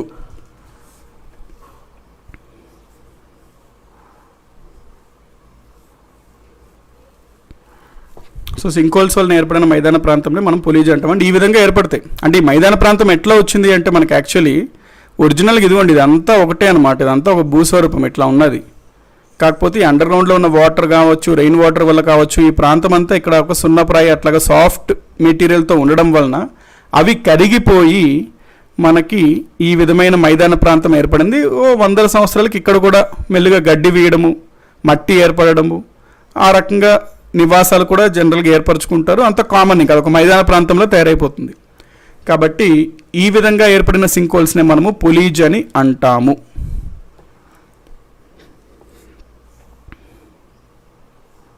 ఓకే,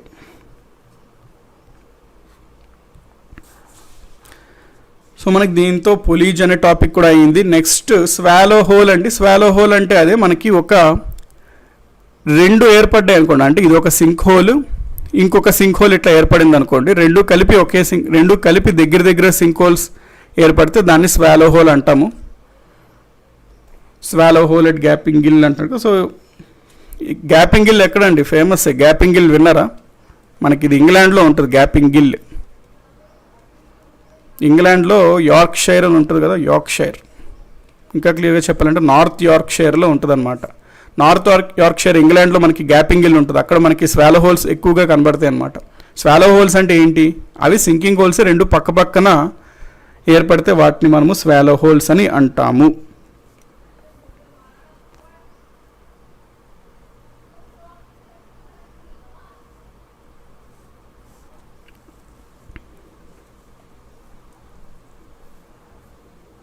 నెక్స్ట్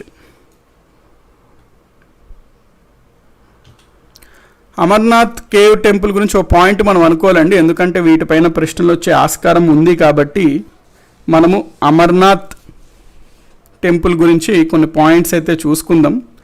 సో బేసికలీ మనము స్టాల్గమైట్ అని రెండు చూసాం కదండి, భూస్వరూపాలు గుర్తుండే ఉంటాయి మీకు.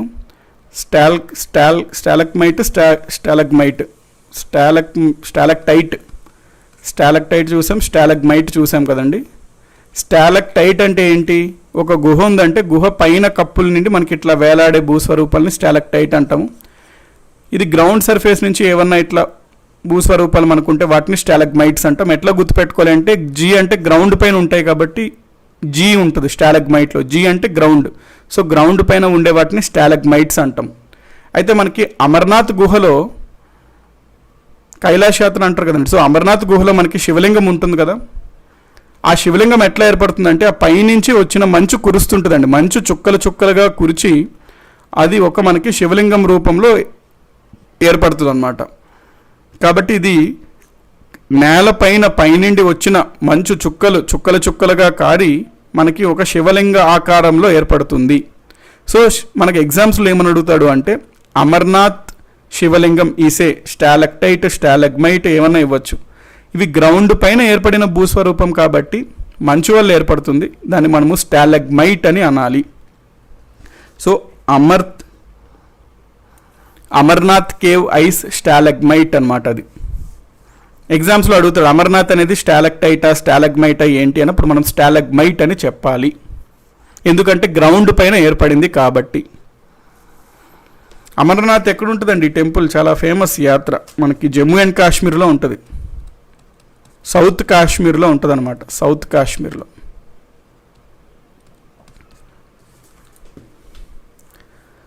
సో అది మనకి అమర్నాథ్ యాత్ర గురించి. సో అమర్నాథ్ గుహలో ఏర్పడే శివలింగం స్టాలగ్మైట్ రకానికి చెందినది అనే పాయింట్ గుర్తుపెట్టుకోండి. మంచు వల్ల ఏర్పడుతుంది అనమాట, అది స్నో వల్ల ఏర్పడుతుంది. సో ఈ శివలింగం జనరల్గా మనకి ఏంటంటే ఏర్పడుతుంది, కరిగిపోతూ ఉంటుందండి. జనరల్గా మే టు ఆగస్ట్ ఆ టైంలో ఏర్పడుతూ తర్వాత కరిగిపోతూ ఉంటుంటుంది. మనకి ఈ టైంలోనే యాత్ర, ఫిక్స్డ్ టైంలోనే యాత్ర నిర్వహిస్తారనమాట. మే టు ఆగస్ట్ సెప్టెంబర్ ఆ టైం వరకే యాత్ర నిర్వహిస్తుంటారు. తర్వాత మళ్ళీ కరిగిపోతుంటుంది, మళ్ళీ ప్రతి సంవత్సరం ఏర్పడుతుంటుంది, ఆ రకంగా ఉంటుంది. అమర్నాథ్ యాత్ర మీరు లాస్ట్ ఇయర్ 2019లో న్యూస్ పేపర్స్లో వచ్చింది చాలాసార్లు. అమర్నాథ్ యాత్ర ఎవరైనా కవర్ చేశారా? అమర్నాథ్ యాత్ర స్టార్ట్ చేశారు, కొన్నాళ్ళు నడిపించారు అమర్నాథ్ యాత్ర. దాదాపుగా ఒక 3 లక్షల మంది అయితే విచ్చేశారు అమర్నాథ్ యాత్రని. తర్వాత ఇంకా ఒక 2 నెలలు ఉంటుండగానే సడన్గా స్టాప్ చేసేసారు. ఎందుకు అంటే ఇంటెలిజెన్స్ వాళ్ళు సెక్యూరిటీ థ్రెట్ ఉంది, అటాక్ చేసే సెక్యూరిటీ థ్రెట్ మనకు ఉన్నాయి అని చెప్పి భావించి స్టాప్ చేసేసారండి. లాస్ట్ ఇయర్ న్యూస్ పేపర్స్లో చూస్తే మీకు చాలా అన్ని న్యూస్ పేపర్స్లో కవర్ అయింది. సడన్గా అమర్నాథ్ యాత్ర అనేది స్టాప్ చేసేసారు. ఈ ఇయర్ కూడా మీకు 2020లో కూడా న్యూస్ పేపర్స్లో అమర్నాథ్ యాత్ర గురించి 2-3 దగ్గరలో వచ్చింది. ఏమని, ఈ సంవత్సరం అమర్నాథ్ యాత్ర ఉంటుందా అంటే యాక్చువల్లీ మనకి కరోనా సిచ్యువేషన్లో ఉండదనే చెప్పుకోవాలి. కాకపోతే వ్యాక్సిన్ వచ్చి ఏమన్నా పరిస్థితి బాగుపడితేనే ఉంటుంది అని చెప్పడం జరిగింది ఆ బోర్డు వాళ్ళు, అమర్నాథ్ శ్రైన్ బోర్డు వాళ్ళు. సో ఇదిగోండి, ఇది లాస్ట్ ఇయర్ది అనమాట. అంటే 2019 అమర్నాథ్ యాత్ర స్టాప్ అయింది. మీరు న్యూస్ పేపర్స్లో ఇట్లా చూడొచ్చు, అమర్నాథ్ యాత్ర 2019 సస్పెండెడ్. వెదర్ అని అన్నారు, కానీ వెదర్ వల్ల కాదు. యాక్చువల్లీ ఎందుకు సస్పెండ్ అయిందంటే సపరేటిస్ట్ మూవ్మెంట్ వల్ల, అంటే టెర్రరిస్ట్ థ్రెట్ అటాక్ ఉండడం వల్ల సస్పెండ్ అయ్యింది. ఇదిగోండి, టెర్రర్ అటాక్స్ వల్ల మనకి సస్పెండ్ అయింది. ఇది గవర్నమెంట్ ఆర్డర్ అనమాట, జేఎన్కే గవర్నమెంట్ వాళ్ళు ఆర్డర్ చేశారు. సెక్యూరిటీ సిచ్యువేషన్ దృష్ట్యా, సేఫ్టీ సెక్యూరిటీ దృష్ట్యా యాత్రని మేము సస్పెండ్ చేస్తున్నాము అని government of Jammu and Kashmir pass చేసిన ఆర్డర్ అనమాట ఇది. అంటే ఎందుకు చెప్తున్నానంటే న్యూస్ పేపర్లో చూసినప్పుడు మీరు దీన్ని జాగ్రఫీ కనెక్ట్ చేసుకోవాలి, పాలిటీ కనెక్ట్ చేసుకోవాలి, ఎకానమిక్ కనెక్ట్ చేసుకోవాలి, అన్నీ కనెక్ట్ చేసుకోవాలి. మీరు హిస్టరీ కనెక్ట్ చేసుకోవాలి, అమర్నాథ్ యాత్ర హిస్టరీ అట్లాగే ఏమన్నా ఉందా అవన్నీ. సో ఆ విధంగా కనెక్ట్ చేసుకోవాలండి అన్ని సబ్జెక్ట్స్కి. జాగ్రఫీ పరంగా ఏం చూసుకోవచ్చు, అమర్నాథ్ యాత్ర శివలింగము అంటే అది స్టాలగ్మైట్, అట్లా కవర్ చేసుకోవచ్చు. నెక్స్ట్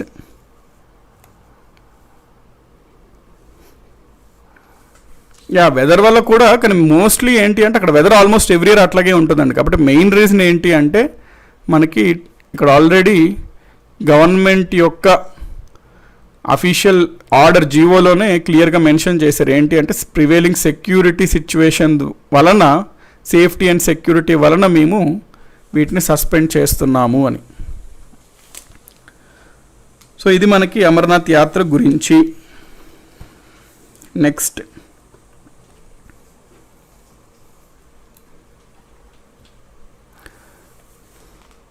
మనకి దీంతో దాదాపుగా ల్యాండ్ ఫార్మ్స్ టాపిక్ అయితే కవర్ చేసామండి. ల్యాండ్ ఫార్మ్స్ టాపిక్, భూస్వరూపాలు అనేది కవర్ చేసాం. ప్రథమ భూస్వరూపాలు చూసాం, ద్వితీయ భూస్వరూపాలు సెకండరీ ల్యాండ్ ఫార్మ్స్ చూసాం, టెర్షరీ ల్యాండ్ ఫార్మ్స్ చూసాం. దాంతో మనకి ల్యాండ్ ఫార్మ్స్ అనే టాపిక్ ఒక మేజర్ టాపిక్ అయ్యింది. నెక్స్ట్ మనము కొత్త టాపిక్ లోపలికి వెళ్ళిపోదాం. ఆ కొత్త టాపిక్ ఏంటి సార్ అంటే లాటిట్యూడ్స్ అండ్ లాంగిట్యూడ్స్. నెక్స్ట్ మన టాపిక్ ఏంటండి, latitudes and longitudes.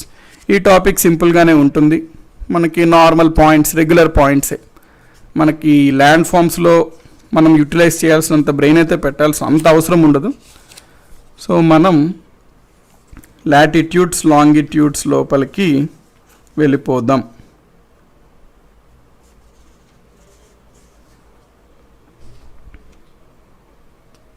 Next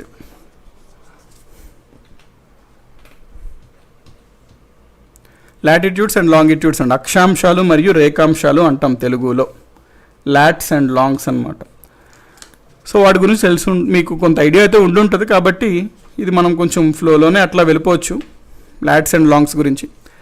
so first అయితే మనము లాటిట్యూడ్స్ గురించి మాట్లాడుకుందాం. అక్షాంశాలు అంటాం తెలుగులో. ఫస్ట్ మనము లాటిట్యూడ్స్ గురించి మాట్లాడుకుందాం.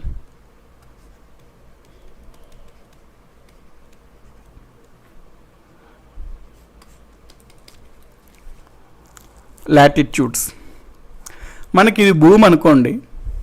మనకి భూమి ఒక సగం పైన ఉంటుంది, ఒక సగం ఇట్లా కింద ఉంటుంది అనుకోండి.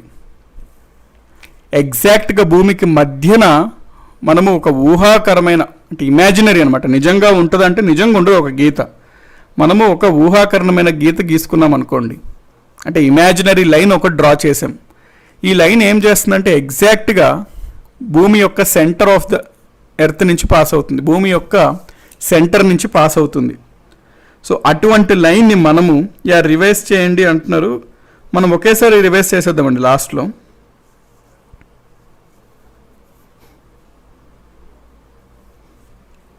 సో మనము ఒక ఎర్త్ ఉంటే, భూమి ఉంటే ఎగ్జాక్ట్గా భూమి సెంటర్ నుండి ఒక ఇమాజినరీ లైన్ పాస్ అవుతుంది అని అనుకుంటే ఆ ఇమాజినరీ లైన్నే మనము ఈక్వేటర్, భూమధ్య రేఖ అంటాం. ఎందుకు భూమధ్య రేఖ అంటాం దాన్ని? ఎందుకంటే భూమిని 2 విభాగాలుగా విభజిస్తుంది, కరెక్ట్గా భూమికి మధ్యన ఉంటుంది కాబట్టి ఆ రేఖని మనము భూమధ్య రేఖ అని అంటాము. ఇంగ్లీష్లో దీన్నే మనము ఈక్వేటర్ అని అంటాము. సో ఈ భూమధ్య రేఖ ఏం చేస్తుంది? భూమిని 2 భాగాలుగా విభజిస్తుంది. ఈ భూమి మనకి ఈ భూమధ్య రేఖ పైన ఉన్నటువంటి భాగంని మనము నార్దర్న్ హెమిస్పియర్ అంటాము. సో ఈ భూమధ్య రేఖ యాక్చువల్లీ ఇదొక అర్ధగోళం, ఇదొక అర్ధగోళం అంటే హెమిస్పియర్ అంటాం. అంటే మొత్తం స్పియర్ని ఈ భూమధ్య రేఖ 2 విభాగాలుగా చేస్తుంది కాబట్టి ఇదొక హెమిస్పియర్ అవుతుంది, ఇదొక హెమిస్పియర్ అవుతుంది, అర్ధగోళం.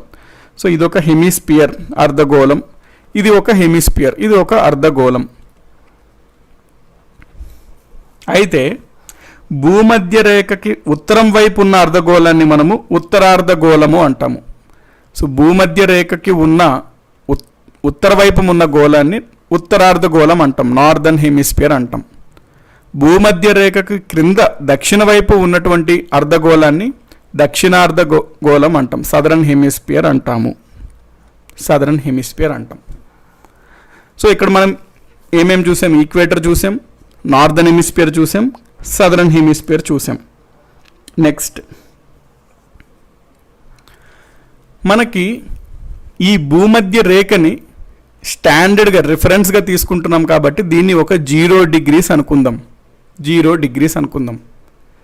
ఎగ్జాక్ట్గా మనకి యాక్చువల్గా ఏం చేస్తారంటే అండి, అంటే ఎట్లా క్యాలిక్యులేట్ చేస్తారంటే డిగ్రీస్, మనకి ప్రొట్రాక్టర్ ఉంటుంది కదండి జామెట్రీ బాక్స్లో ప్రొట్రాక్టర్, ఆ ప్రొట్రాక్టర్ యొక్క సెంటర్ ఎగ్జాక్ట్గా ఈ సెంటర్ దగ్గర మనం పెట్టుకోవాలన్నమాట.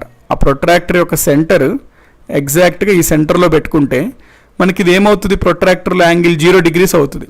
ప్రొట్రాక్టర్లో యాంగిల్ 1 ఉంటుంది కదండి లైన్. సో భూమధ్య రేఖను సెంటర్ని టచ్ చేస్తూ ఆ 1 డిగ్రీస్ లైన్ గీస్తూ మనం భూమిపైకి ఎక్స్టెండ్ చేస్తే ఇక్కడ మనకు ఒక పాయింట్ వస్తుంది, ఇక్కడ వస్తుంది ఒక పాయింట్, అది మనకి 1 డిగ్రీ అవుతుంది.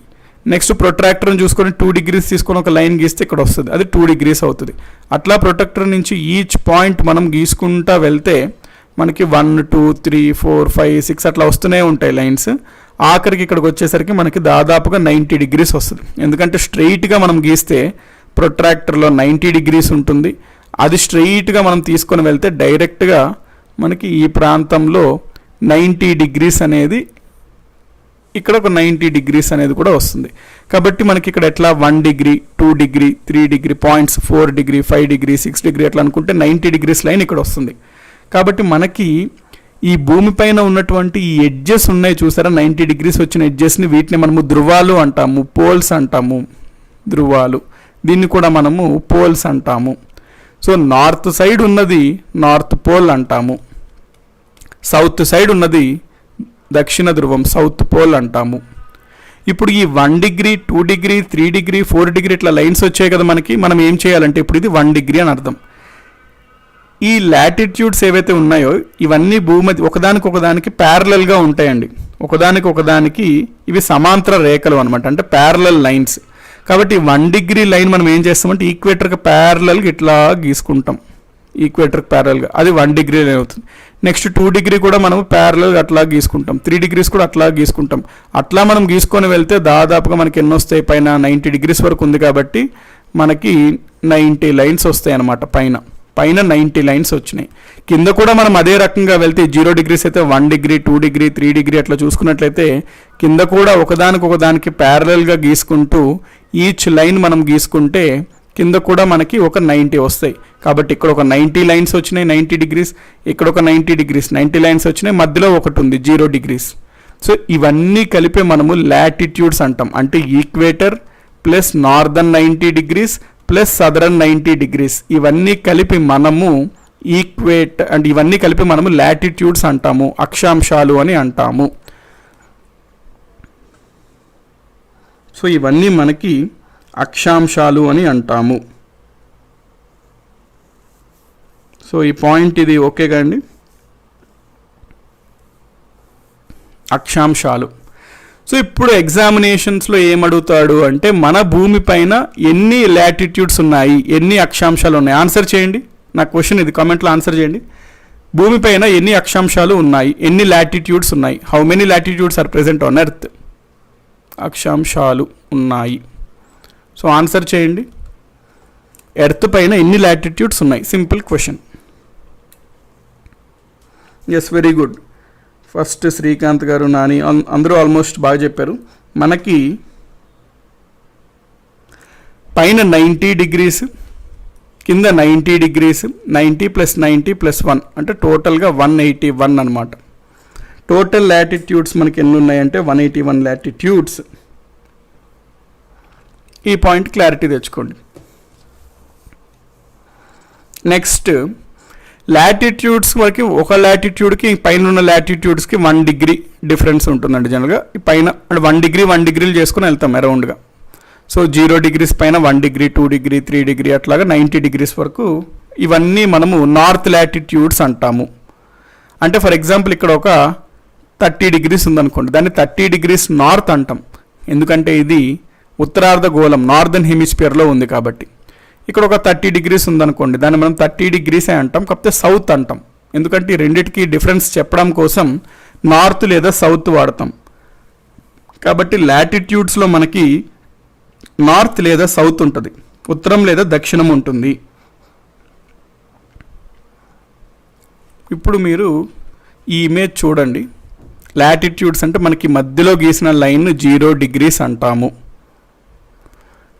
ప్యారలల్గా మనకి ఈచ్ డిగ్రీ గీసుకుంటూ వెళ్తాము. ఇప్పుడు మనకి అసలు ఈ లాటిట్యూడ్ ఏం తెలుపుతుంది అనే పాయింట్ మనం చూసినట్లయితే, లాటిట్యూడ్ అసలు మనకి ఏం తెలుపుతుంది? What does latitude indicate? What does latitude indicate అండి. వాట్ డస్ లాటిట్యూడ్ ఇండికేట్ అనేది ఇప్పుడు మనకి క్వశ్చన్ అనమాట. What does latitude indicate? So ఇది కనుక మనం చూస్తే లాటిట్యూడ్ అసలు మనకి ఏమి ఉపయోగం అంటే, ఏదన్నా ఒక పాయింట్ యొక్క పొజిషన్ తెలుపుతుందండి. ఏదన్నా ఒక పాయింట్ యొక్క పొజిషన్ తెలుపుతుంది. అంటే ఫర్ ఎగ్జాంపుల్ ఇక్కడ మనకి P అనే పాయింట్ ఉందనుకోండి, భూమిపైన P అనే పాయింట్ ఉంది. సో ఈ మనం ఏం చెప్తాం, ఈ P ఎక్కడ ఉంది అని చెప్పేటప్పుడు మనము ఈ లాటిట్యూడ్స్ మరియు లాంగిట్యూడ్స్ని ఉపయోగించుకుంటాం. సో లాటిట్యూడ్స్ ఉపయోగించుకొని మనం ఏం చెప్తామంటే, ఈ P అనే పాయింట్ ఫస్ట్ ఏ లాటిట్యూడ్ పైన ఉంది అన్నప్పుడు ఆ P పాయింట్ దగ్గర ఏ లాటిట్యూడ్ వెళ్తుందో మనం చూసుకుంటాం. ఇక్కడ చూసుకున్నట్లయితే 30 డిగ్రీస్ లైన్ లాటిట్యూడ్ వెళ్తుంది కాబట్టి P అనేది మనం ఏమంటాము, ఏదో ఒక పాయింట్ P అనుకుంటే మనం అది ఏ లాటిట్యూడ్లో ఉందో చూడాలి, ఏ లాంగిట్యూడ్లో ఉందో చూడాలి. సో దానివల్ల మనకి ఆ P అనేది భూమిపైన ఎక్కడుందో తెలుసుకోవచ్చు. ఓన్లీ లాటిట్యూడ్ తెలిస్తే మనకి ఏం తెలుస్తుంది, ఆ P అనే పాయింట్ వెర్టికల్గా మనకి ఎక్కడుంది, ఇక్కడ ఉండొచ్చు, ఇక్కడ ఉండొచ్చు, ఇక్కడన్నా ఉండొచ్చు. ఇప్పుడు P అనేది 30 డిగ్రీస్ లాటిట్యూడ్ పైన ఉంది అని నేను అన్నాను అనుకోండి, అప్పుడు ఆ P ఎక్కడన్నా ఉండొచ్చు, ఇక్కడ ఉండొచ్చు, ఇక్కడ ఉండొచ్చు, ఇక్కడ ఉండొచ్చు, ఇక్కడ ఉండొచ్చు, ఎక్కడన్నా ఉండొచ్చు. ఆ లాటిట్యూడ్ మొత్తంలో ఎక్కడన్నా ఉండొచ్చు కదా.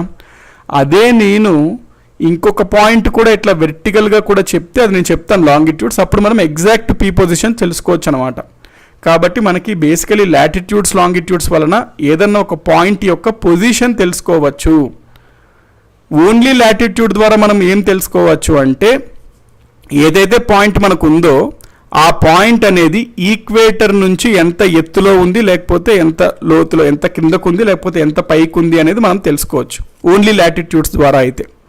అంటే ఫర్ ఎగ్జాంపుల్ నేను ఒక P అనే పాయింట్ ఉంది, ఆ P అనే పాయింట్ అనేది లాటిట్యూడ్ 30 డిగ్రీస్ అన్నాను అనుకోండి, అక్కడ ఏమని అర్థం చేసుకోవచ్చు, 30 డిగ్రీస్ నార్త్ అన్నా అనుకోండి, అప్పుడు ఈక్వేటర్కి 30 డిగ్రీస్ నార్త్లో ఆ పాయింట్ పి ఉంది అనుకోవచ్చు. 30 డిగ్రీస్ సౌత్ అన్నా అనుకోండి, ఈక్వేటర్కి 30 డిగ్రీస్ సౌత్లో ఆ పాయింట్ ఉంది అని అనుకోవచ్చు. కాబట్టి లాటిట్యూడ్ మనకి ఏం తెలియజేస్తుందంటే ఈక్వేటర్ భూమధ్య రేఖతో ఆ పాయింట్ ఉత్తరాన లేదా దక్షిణాన ఎంత దూరంలో ఉంది అనేది తెలియజేస్తుంది.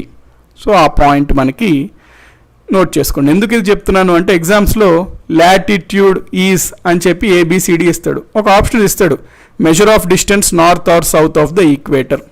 ఇది సరైనది, మనకి ఇది అర్థం అవడం కోసం నేను ఆ పాయింట్ చెప్పాను. సో ఇది లాటిట్యూడ్స్ గురించి ఒక పాయింట్. నెక్స్ట్ లాంగిట్యూడ్స్ కూడా చూస్తాం మనం. అప్పుడు క్లియర్ కట్ పొజిషన్ ఏ విధంగా ఒక పాయింట్ మనం చెప్పచ్చు, భూమిపైన ఏదైనా ఒక పాయింట్ పొజిషన్ ఎట్లా చెప్పచ్చు అనేది లాంగిట్యూడ్స్ కూడా మనం చూసిన తర్వాత కొంత ఐడియా వస్తుందండి. లాటిట్యూడ్స్ వరకే మాట్లాడుతున్నాం కాబట్టి ఈ పాయింట్ నోట్ చేసుకోండి. సో ఇప్పటి వరకు మనం చదువుకున్న పాయింట్స్ ఏంటి? ఈ భూమధ్య రేఖ ఉంటుంది, 0 డిగ్రీస్ అంటాం దాన్ని. ఆ భూమధ్య రేఖకు ఇరువైపులా 1 డిగ్రీస్ తేడాతో సమాంతరంగా ధృవాల వరకు గీసిన వృత్తాకారపు ఊహారేఖల్ని అక్షాంశాలు అంటాము. ఇవి సర్కిల్స్ అండి, ఆబ్వియస్లీ అంతే కదా. ఇప్పుడు మనకి లాటిట్యూడ్స్ అనేవి ఎట్లా ఉంటాయంటే, ఇది భూమి అంటే భూమి చుట్టూ ఇట్లా చుట్టూ గీస్తాం. అది మనం ఒక స్ట్రైట్ లైన్లో ఎందుకు చూపిస్తామంటే భూమికి ఒక సైడే మనం చూస్తున్నాం కాబట్టి. 3 డైమెన్షనల్లో ఊహించుకుంటే మీరు ఈక్వేటర్ అనేది ఇట్లా చుట్టూ మొత్తం ఆ సర్కిల్ ఉంటుందండి, ఈక్వేటర్ అట్లాగా. కాబట్టి బేసికలీ లాటిట్యూడ్స్ అనేవి సర్కిల్స్ అనమాట. సో లాటిట్యూడ్స్ అనేవి వృత్తాలు, సర్కిల్స్. కాబట్టి భూమధ్య రేఖకు ఇరువైపులా 1 డిగ్రీస్ తేడాతో సమాంతరంగా ధృవాల వరకు గీసిన వృత్తాకారపు ఊహా రేఖలని మనం అక్షాంశాలు అంటాం. First point. మొత్తం అక్షాంశాలు ఎన్ని ఉంటాయంటే 181 ఉంటాయి. Second point. థర్డ్ పాయింట్, భూమధ్య రేఖ నుండి ఉత్తరం వైపు గల అర్ధగోళాన్ని ఉత్తరార్ధగోళం అంటాం. థర్డ్ పాయింట్, భూమధ్య రేఖ నుండి దక్షిణం వైపు గల అర్ధగోళాన్ని దక్షిణార్ధగోళం అంటాం. ఫిఫ్త్ పాయింట్, భూమధ్య రేఖ నుండి ఒక ప్రదేశం యొక్క దూరాన్ని తెలుసుకోవడానికి అక్షాంశాలు ఉపయోగపడతాయి. భూమధ్య రేఖ నుండి ఒక ప్రదేశం యొక్క దూరాన్ని తెలుసుకోవడానికి అక్షాంశాలు ఉపయోగపడతాయి. మరి నేనేమంటున్నాను ఇందాక, ఇక్కడ ఏమన్నాను, ఇప్పుడు ఈ బొమ్మ ఉంది, ఈ బొమ్మలో పి అనే point 30 degrees north of equator ఉంది అన్నాను. సో నేను ఒక అతనికి చెప్పాను పి అనే పాయింట్ ఉంది, అది ఈక్వేటర్కి 30 డిగ్రీస్ నార్త్లో ఉంది, అంత దూరంలో ఉంది అంటే డిగ్రీస్, ఆ డిగ్రీస్ అంటే ఏంటి, నాకు కిలోమీటర్లు అయితే అర్థం చేసుకోగలుగుతా. ఓహో, భూమధ్య రేఖ కన్నా అంత కిలోమీటర్ల దూరంగా ఉందా ఆ పాయింట్ అని అర్థం చేసుకోవడానికి నాకు వీలుంటుంది. ఈ డిగ్రీస్ ఏంటి, డిగ్రీస్ అంటే మనకి చెప్పలేము కదా అని చెప్పి అప్పుడు మనము ఈ డిగ్రీస్నే కిలోమీటర్స్లో మార్చుకోవడానికి ఒక ఫార్ములా ఉందన్నమాట. ఆ ఫార్ములా చూద్దాం. ఫార్ములా అంటే ఒక ఫ్యాక్ట్ ఉంది, పాయింట్, అది చూద్దాం. ఐసాక్ న్యూటన్గా 30 డిగ్రీస్ అంటే ప్లస్ ఆర్ మైనస్ అని ఎలా చెప్తారు అంటే అదేనండి, 30 డిగ్రీస్ అంటే నార్త్ అవ్వచ్చు, సౌత్ అవ్వచ్చు, ఏదన్నా అవ్వచ్చు. అందుకనే మనం మెన్షన్ చేసినప్పుడు ఏమని చెప్పాలి, లాటిట్యూడ్ చెప్పినప్పుడు పక్కా దాని పక్కన నార్త్ కానీ సౌత్ కానీ మెన్షన్ చేయాలి. సో ఒకవేళ ఎగ్జాంపుల్ 30 డిగ్రీస్ అయితే అర్థం ఏంటి, 30 డిగ్రీస్ దూరం నార్త్ ఉండొచ్చు, సౌత్ ఉండొచ్చు అనమాట. సో ప్లస్ ఆర్ మైనస్ అంటే నాకు తెలిసి మీరు నార్త్ సౌత్ అని ఎట్లా చెప్తామో అంటున్నారేమో, చెప్పలేమండి. అందుకనే ఎప్పుడన్నా లాటిట్యూడ్ మెన్షన్ చేసినప్పుడు పక్కన కంపల్సరీగా నార్త్ ఆర్ సౌత్ని చెప్పాలి. ఇప్పుడు మనము ఒక్కొక్క లాటిట్యూడ్స్ మధ్యన ఎంత దూరం ఉంటుంది అనేది చూద్దామండి. సో రెండు అక్షాంశాల మధ్యన దూరం,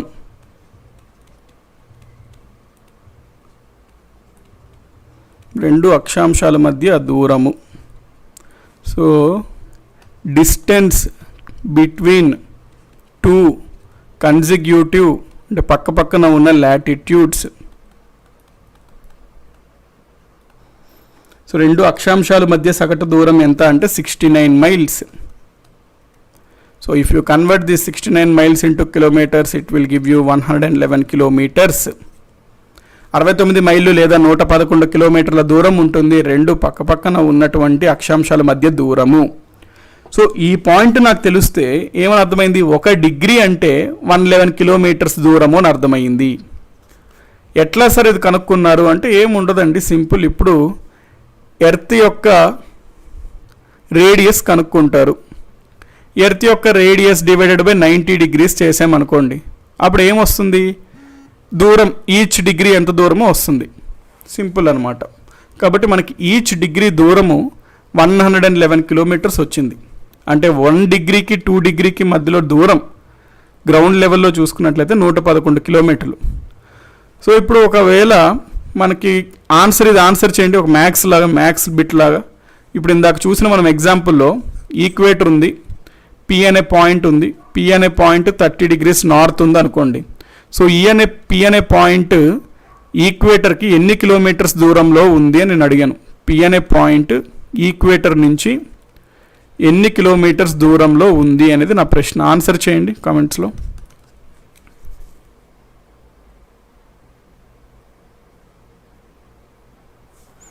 సో క్వశ్చన్ క్లియర్ కదండి. భూమి ఉంది, భూమధ్యరేఖ ఉంది, భూమధ్య పైన ఉత్తరార్ధ గోళంలో 30 degrees నార్దర్న్ హెమిస్ఫియర్లో 30 degrees నార్త్ లాటిట్యూడ్లో ఒక పాయింట్ ఉంది. సో ఆ పాయింట్ ఈక్వేటర్కి ఎంత దూరంలో ఉంది అనేది ప్రశ్న. 30 degrees అండి వేద గారు, 180 × 111 అంటున్నారు. 30 degrees నార్త్లో ఉంది.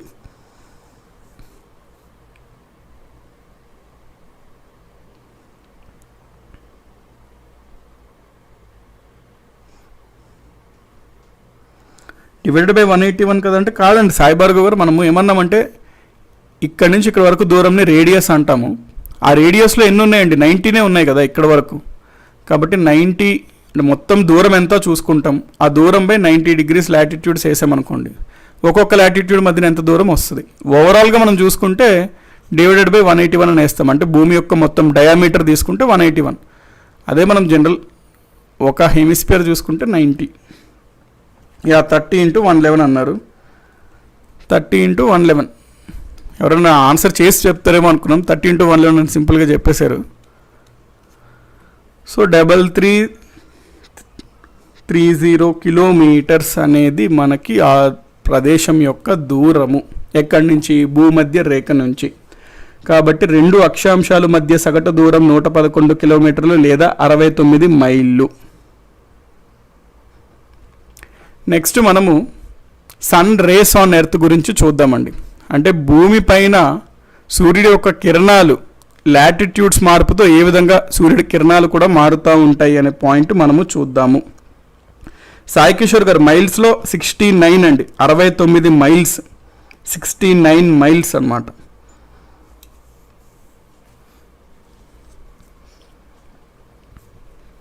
మనకి సన్, ఎర్త్, సన్ నుంచి రేస్ వస్తాయి. సో సన్ నుంచి వచ్చిన రేస్ డైరెక్ట్గా మనకి కరెక్ట్గా భూమి మధ్యలో డైరెక్ట్గా పడతాయి. సో సన్ నుంచి వచ్చిన రేస్ డైరెక్ట్గా మనకి ఎక్కడ పడతాయి? వెర్టికల్గా నిలువుగా అంటే భూమి మధ్యలో. సో ఇక్కడ కూడా మనకి దాదాపుగా నిలువుగానే ఆల్మోస్ట్ పడతాయి. అదే మనకు కొంచెం దూరం వెళ్ళేసరికి సన్ రైస్ ఏమవుతుంది? కొంచెం వాలుగా పడతాయి, స్లాంటింగ్. ఇక్కడ చూడండి యాంగిల్ వాల్ ఉంది, ఇక్కడికి వచ్చేసరికి ఇంకా యాంగిల్ ఇంకా ఉంది, ఇంకా ఇక్కడికి వచ్చేసరికి ఇంకా యాంగిల్ వాలుగా అయింది. ఇంకా కంప్లీట్ నార్దర్న్ హెమిస్ఫియర్ వచ్చేసరికి ఆల్మోస్ట్ 0 degreesలో పడుతుంటుంది అనమాట, ఆల్మోస్ట్ ఫ్లాట్గా పడుతుంటుంది. Same thing happens with southern hemisphere. అంటే కొంతవరకు దాదాపుగా సూర్యుడి యొక్క కిరణాలు నిలువుగా పడుతుంటాయి. ఆ క్రొంత అయిపోయిన తర్వాత మనకి బాగా వాలుగా పడుతుంటాయండి, స్లాంట్గా పడుతుంటాయి అన్నమాట. సో ఇక్కడ మీకు ఇమేజ్ చూపిస్తాను, క్లియర్గా అర్థమవుతుంది. ఇది మనకి సూర్యుడు కిరణాలు. ఈ సూర్యుడు కిరణాలు 8 minutes 20 seconds పడుతుంది. అవును, కొంతమంది చెప్తున్నారు 8 minutes 20 seconds. అంటే దాదాపు 500 seconds 500 seconds పడుతుందండి. సన్ నుంచి వచ్చిన రేస్ 500 seconds పడుతుంది అనమాట. సో మనకి సూర్యుడు యొక్క కిరణాలు చూసుకున్నట్లయితే భూమధ్యలో చూసుకున్నట్లయితే ఇక్కడ చూసుకుంటే దాదాపుగా నిలువుగా పడుతున్నాయి. అంటే దాదాపుగా 90 degreesతో పడుతున్నాయి. 90 degrees.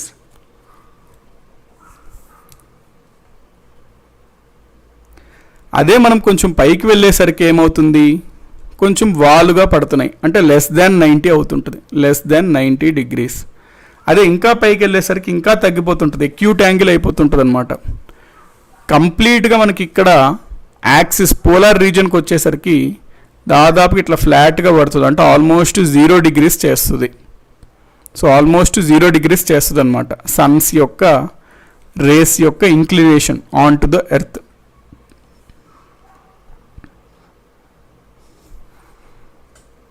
ఇక్కడ నేను అర్థం చేసుకోమంటుంది ఏంటి అంటే పాయింట్,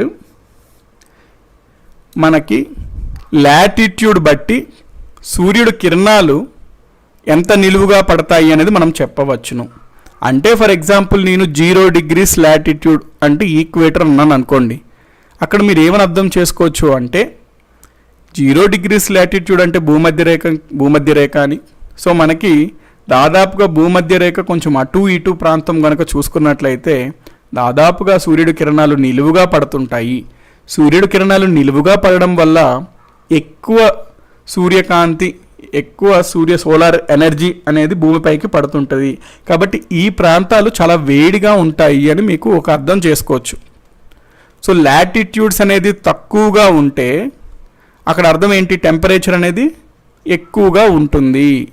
లాటిట్యూడ్స్ తక్కువగా ఉంటాయి అంటే 0 degrees 1 degree 2 degree తక్కువ లాటిట్యూడ్స్ దగ్గర ఉష్ణోగ్రతలు ఎక్కువగా ఉంటాయి. First point. సెకండ్ పాయింట్, మనకి లాటిట్యూడ్స్ అనేవి పెరుగుతూ వస్తుంది అనుకోండి. అంటే 0 నుంచి మీరు ధృవాల వైపు వెళ్తున్నారు. సో లాటిట్యూడ్స్ కనుక మనం పెరుగుతూ వస్తుంటే ఉష్ణోగ్రత ఏమవుతుంటుంది, తగ్గుతూ వస్తుంటుంది. కాబట్టి లాటిట్యూడ్ ఉష్ణోగ్రత చూసుకున్నట్లయితే ఎటువంటి రిలేషన్ ఉంటుంది, ఇన్వర్స్ ప్రపోర్షనల్ రిలేషన్ ఉంటుంది. Latitude is inversely proportional to temperature అనమాట. కాబట్టి లాటిట్యూడ్ ఎంత తక్కువగా ఉంటే ఉష్ణోగ్రత అంత ఎక్కువగా ఉంటుంది, ఎంత ఎక్కువ లాటిట్యూడ్ అయితే అంత తక్కువ ఉష్ణోగ్రత ఉంటుంది. సో నేను ఈ పాయింట్ మీకు చెప్పాలనుకుంటున్న పాయింట్ ఏంటంటే అక్షాంశాలు విలువ పెరిగే కొద్దీ రాస్తాన పాయింట్. అక్షాంశాలు అంటే లాటిట్యూడ్స్ విలువ, లాటిట్యూడ్స్ నెంబర్ పెరిగే కొద్దీ, ఇంక్రీజ్ అయ్యే కొద్దీ, విలువ పెరిగే కొద్దీ, అక్షాంశాలు విలువ పెరిగే కొద్దీ మనకి సూర్యకిరణాలు వాలు పెరుగుతుంది. వాలు అంటే స్లోప్ అండ్ యాంగిల్ తగ్గుతుంది. బట్ సూర్యకిరణాల యొక్క వాలు అంటే ఏంటి, ఇప్పుడు సూర్యకిరణాలు ఫ్లాట్గా ఇట్లా పడుతున్నాయి, ఇక్కడ కొంచెం వాలుగా పడుతున్నాయి, ఇక్కడ ఇంకా వాలుగా పడుతున్నాయి. సో అక్షాంశాలు పెరిగే కొద్దీ సూర్యకిరణాల యొక్క వాలు పెరుగుతూ ఉంటుంది. కాబట్టి అక్షాంశాలు విలువ పెరిగే కొద్దీ సూర్య కిరణాలు యొక్క వాలు పెరుగుతుంది. అక్షాంశాల విలువ పెరిగే కొద్దీ సూర్యకిరణాల వాలు పెరుగుతుంది. ఉష్ణోగ్రత ఏమవుతుంది, కానీ ఉష్ణోగ్రత తగ్గుతుంది.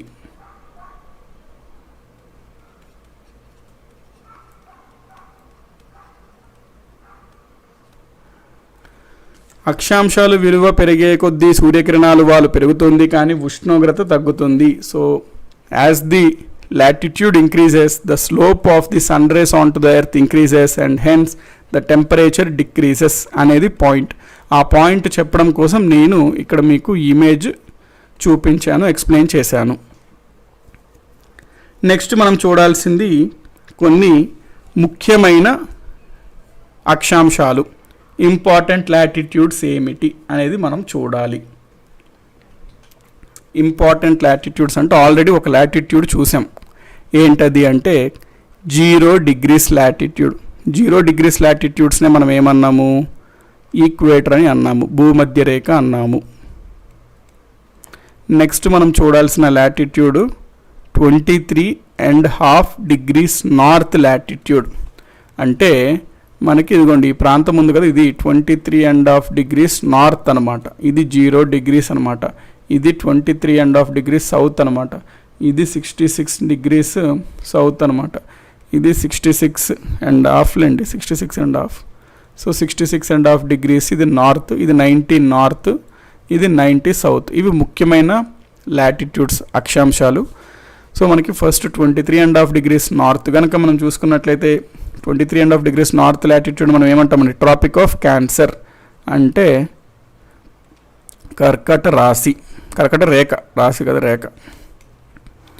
నెక్స్ట్ 66.5 degrees నార్త్ తీసుకున్నాం, 66.5 degrees నార్త్ తీసుకున్నాం అనుకోండి, దాన్ని మనము ఆర్కిటిక్ సర్కిల్ అంటాము.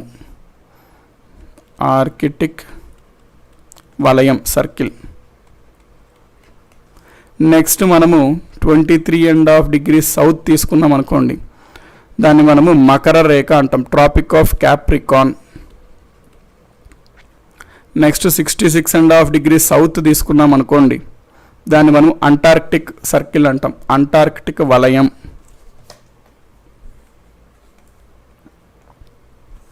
అంటార్కిటిక్ వలయం. నెక్స్ట్ 90 డిగ్రీస్ నార్త్ అంటే మనము నార్త్ పోల్ ఉత్తర ధ్రువం అంటాము. 90 డిగ్రీస్ సౌత్ అంటే దక్షిణ ధ్రువం సౌత్ పోల్ అని అంటాము. సో ఇవి ఇంపార్టెంట్ లాటిట్యూడ్స్. ఇక్కడ మీరు చూస్తే క్లారిటీ అర్థమవుతుంది. 66 north, 90 north, 23.5 north, 0 23.5 south, 66.5 south, 90 south. Okay, ఇవన్నీ మీకు తెలిసే ఉంటుంది ఐడియా. ట్రాపిక్ ఆఫ్ క్యాన్సర్ అంటే 23.5 డిగ్రీస్ నార్త్ అని అవన్నీ. ఇప్పుడు ఇవన్నీ చిన్నప్పుడు ఇప్పుడు స్కూల్ 6వ క్లాస్ నుంచి అవుతాం కావచ్చు దాదాపుగా ఇవి. అయితే ఇక్కడ నేను అడిగేది ఏంటంటే ఈ 23.5 డిగ్రీస్ నార్త్నే ఎందుకు మనము స్పెషల్గా చూసుకుంటున్నాము? ఆ లాటిట్యూడ్కే ఎందుకు మనము ట్రాపిక్ ఆఫ్ క్యాన్సర్ అని పెట్టాము? లేదా ఈ 23.5 డిగ్రీస్ సౌత్నే మనము మకర రేఖ అని దీనికి ఒక స్పెషల్ ఇంపార్టెన్స్ ఏమి ఇచ్చాము? 30 డిగ్రీస్ ఇచ్చుకోవచ్చు కదా. ఎందుకు ఈ 23.5 డిగ్రీస్ నార్త్ లేదా 23.5 డిగ్రీస్ సౌత్కే ఎందుకు ఇట్లాగా స్పెషల్ ట్రీట్మెంట్ ఇవ్వడం జరిగింది అనేది నా fundamental question.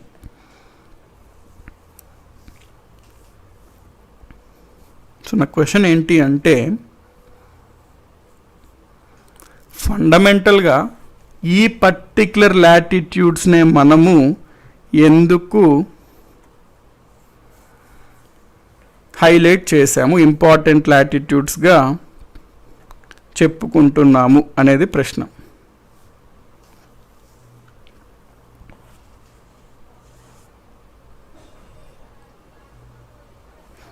Time zone depends on that. Time zone ఏం కాదండి, మన దేశంలో పోతుంది అంటున్నారు మధు గారు. మన దేశంలో పోతే ఇది ప్రపంచమంతా ఇవే పరిగణిస్తారండి. ఈ లాటిట్యూడ్స్ని స్పెషల్గా పరిగణిస్తారు. మన దేశంలో కేవలం ఇది పోతుంది అని దీన్ని స్పెషల్గా తీసుకున్నారు అని కాదు. దాన్ని స్పెషల్గా తీసుకున్నారు, ఆ స్పెషల్ది మన దేశంలో పోతుందని మనం గొప్పగా చెప్పుకుంటాం. మన దేశంలో పోతుంది అని స్పెషల్ కాదు.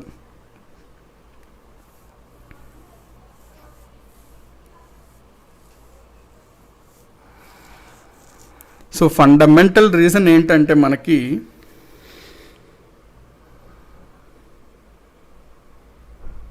ఇండియాకి అసలు రిలేషన్ లేదండి. ఇండియా ప్రపంచంలో ఇండియా ఒక దేశం అంతే అండి. ఇండియాలో వెళ్తుంది కాబట్టి లాటిట్యూడ్కి ఏం స్పెషల్ ఇంపార్టెన్స్ కాదు. ఫండమెంటల్గా ఇక్కడ మీరు చూసినట్లయితే మనకి ఏమవుతుందంటే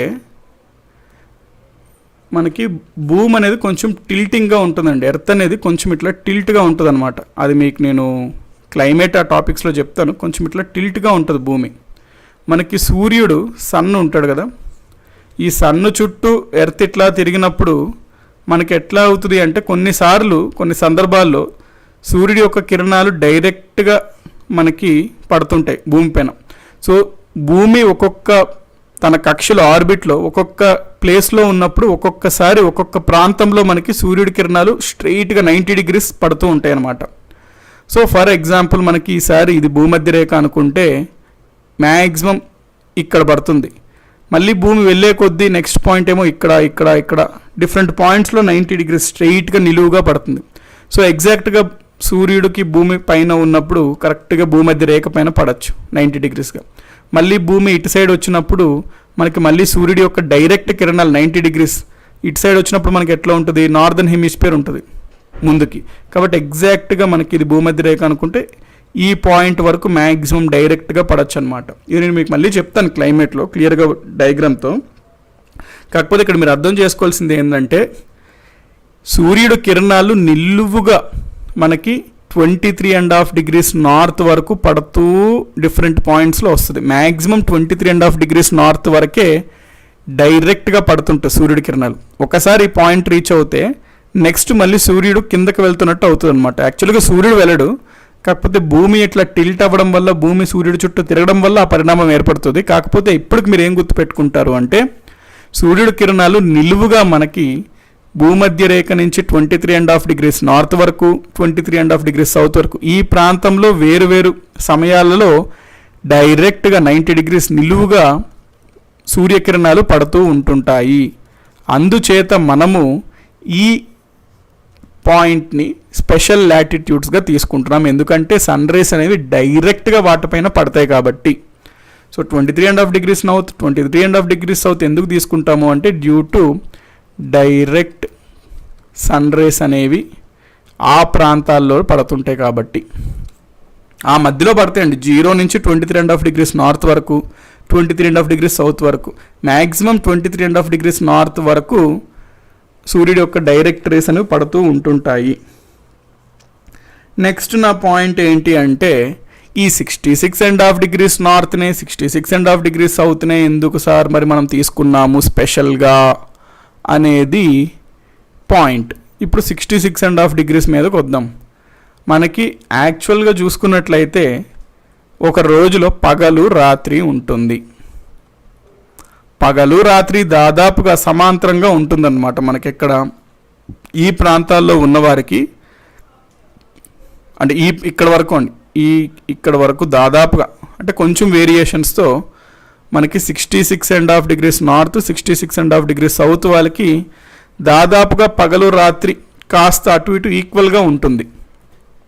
కానీ 66.5 degrees నార్త్ వచ్చేసరికి లేదా 66.5 degrees సౌత్ దాటేసరికి ఏమవుతుందంటే ఇక్కడ భూమి యొక్క వాల్ చూడండి ఒక్కసారి షార్ప్గా ఇట్లా వెళ్ళిపోతుంది అనమాట, పైకి ఒక్కసారి షార్ప్గా ఇట్లా వెళ్ళిపోతుంటుంది. దానితో మనకి 66.5 degrees నార్త్ కన్నా పైన లేదా 66.5 degrees సౌత్ కన్నా క్రింద ఈ ప్రాంతంలో పగలు రాత్రి మధ్యన వేరియేషన్స్ ఉంటాయి. అంటే దాదాపు అక్కడ పరిస్థితులు ఎట్లా ఉంటాయంటే కొన్ని సందర్భాల్లో 8 గంటలు మాత్రమే పగలు, 16 గంటలు రాత్రి, లేదా 16 గంటలు అక్కడ పగలు ఉంటుంది, 8 గంటలు రాత్రి. మీకు ఇంకొక పాయింట్ చెప్పాలంటే నార్త్ పోల్ ఉంటుంది కదండి, ఎగ్జాక్ట్గా 90 degrees నార్త్లో కానీ, సౌత్ పోల్ ఉంటుంది కదా ఎగ్జాక్ట్గా 90 degrees సౌత్లో కానీ, ఇక్కడ కనుక మీరు చూసుకున్నట్లయితే మీకు ఈ ప్రాంతంలో 6 నెలలు పగలు 6 months డే ఉంటుంది కంటిన్యూస్గా, 6 నెలలు రాత్రి ఉంటుంది కంటిన్యూస్గా, 6 months నైట్ ఉంటుందన్నమాట. 6 నెలలు పగలు ఎట్ ఏ స్ట్రెచ్ ఉంటుంది, 6 నెలలు చీకటి ఎట్ ఏ స్ట్రెచ్ ఉంటుంది. సో ఇక్కడ మనకి పగలు రాత్రి విషయంలో చాలా మార్పులు వస్తాయి కాబట్టి ఈ పాయింట్ దాటితే అందుకనే వీటిని మనము స్పెషల్ లాటిట్యూడ్స్గా చూసుకున్నాము.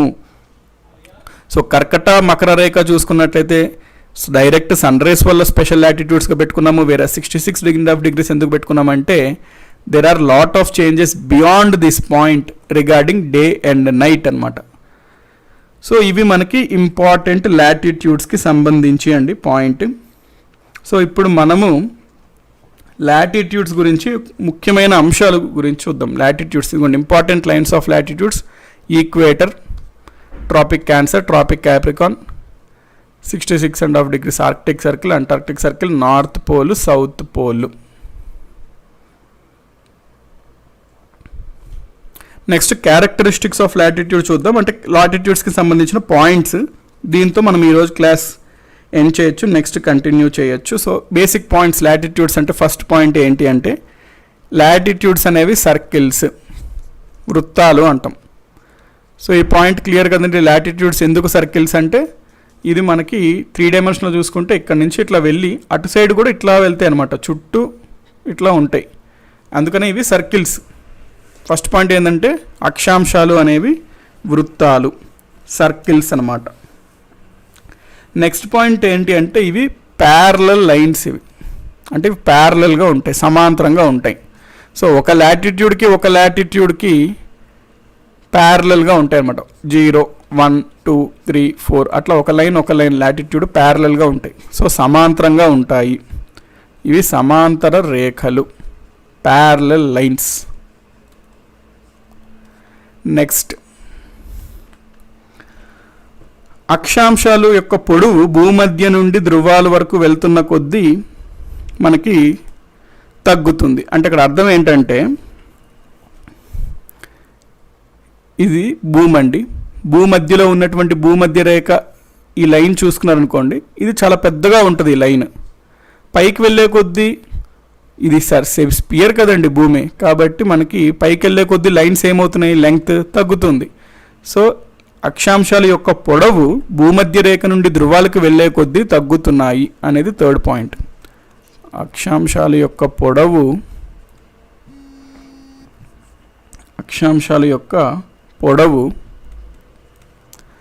భూమధ్య రేఖ నుండి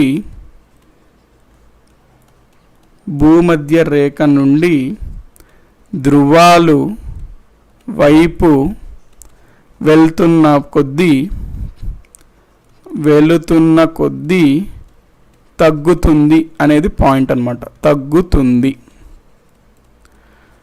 సో పాయింట్ ఏంది, ఈక్వేటర్ నుంచి పైకి వెళ్ళే కొద్దీ లాటిట్యూడ్స్ యొక్క లెంగ్త్ అనేది తగ్గుతూ ఉంది. Second point. క్యారెక్టరిస్టిక్స్ ఆఫ్ లాటిట్యూడ్స్లో థర్డ్ పాయింట్ ఏం చెప్పుకోవచ్చు, అది ఇది మనం థర్డ్ పాయింట్ కదా. ఫోర్త్ పాయింట్ ఏం చెప్పుకోవచ్చు లాటిట్యూడ్స్లో అంటే, టూ లాటిట్యూడ్స్ మధ్యలో అంటే రెండు అక్షాంశాల మధ్యలో మనకి దూరం ఎప్పుడు ఒకటే ఉంటుంది. దూరం కాన్స్టెంట్ అన్నమాట. అంటే అర్థం ఏమిటి, ఫర్ ఎగ్జాంపుల్ ఇది ఒక లాటిట్యూడ్, ఇది ఒక లాటిట్యూడ్ భూమిపైన. సో ఏ పాయింట్లో మనం చూసుకున్నా, ఇక్కడ చూసుకున్నా రెండు లాటిట్యూడ్స్ మధ్యన దూరం సమాంతరం. ఎందుకు, ఇవి ప్యారలల్ కాబట్టి. సో ఎప్పుడన్నా ప్యారలల్ లైన్స్లో ఏ పాయింట్స్లో అన్నా వాటి మధ్యన దూరం అనేది ఈక్వల్గా ఉంటుంది. వాటినే ప్యారలల్ లైన్స్ అంటాం. సో ఎవ్రీ పాయింట్ ఆ టూ లైన్స్లో వాటి మధ్యన దూరం ఈక్వల్గా ఉంటే వాటినే మనము ప్యారలల్ లైన్స్, సమాంతర రేఖలు అంటాము. కాబట్టి మనకి లాటిట్యూడ్స్ పరంగా చూసుకుంటే ఏ లాటిట్యూడ్స్, రెండు లాటిట్యూడ్స్ మధ్యలో దూరం ఏ పాయింట్స్లో చూసుకున్నా ఈక్వల్గా ఉంటుంది. That is equal to 69 miles or 111 kilometres, which is constant అనమాట. ఇది కాన్స్టెంట్. కాబట్టి రెండు అక్షాంశాల మధ్య సగటు దూరం స్థిరంగా ఉంటుంది. సో ఈ 4 లాటిట్యూడ్స్ యొక్క క్యారెక్టరిస్టిక్స్ అండి. నెక్స్ట్ క్లాస్లో మనం లాటిట్యూడ్స్కి సంబంధించి ఇంకొక పాయింట్స్ ఉంటే అవి మనం చూస్తాము. అవి అయిపోయిన తర్వాత నెక్స్ట్ మనము లాంగిట్యూడ్స్కి వెళ్తాము. సో లాంగిట్యూడ్స్కి సంబంధించి కూడా క్లియర్గా చూస్తాము. ఆ తర్వాత టైం అవన్నీ చూస్తాం మనం. సో ఇక్కడతో మనం క్లాస్ని అయితే పాజ్ చేద్దాము. మనము రివైజ్ చేసుకుందాం, బ్రీఫ్ చేసుకుందాం ఇప్పటి వరకు జరిగినవి. సో ఫస్ట్ అయితే మనము తృతీయ భూస్వరూపాలు చూసాం కాబట్టి తృతీయ భూస్వరూపాలను ఒకసారి మనం రివైజ్ చేసుకుందాం. అవి అయిన తర్వాత లాట్స్ అండ్ లాంగ్స్ మళ్ళీ మనం చెప్పుకోవచ్చును.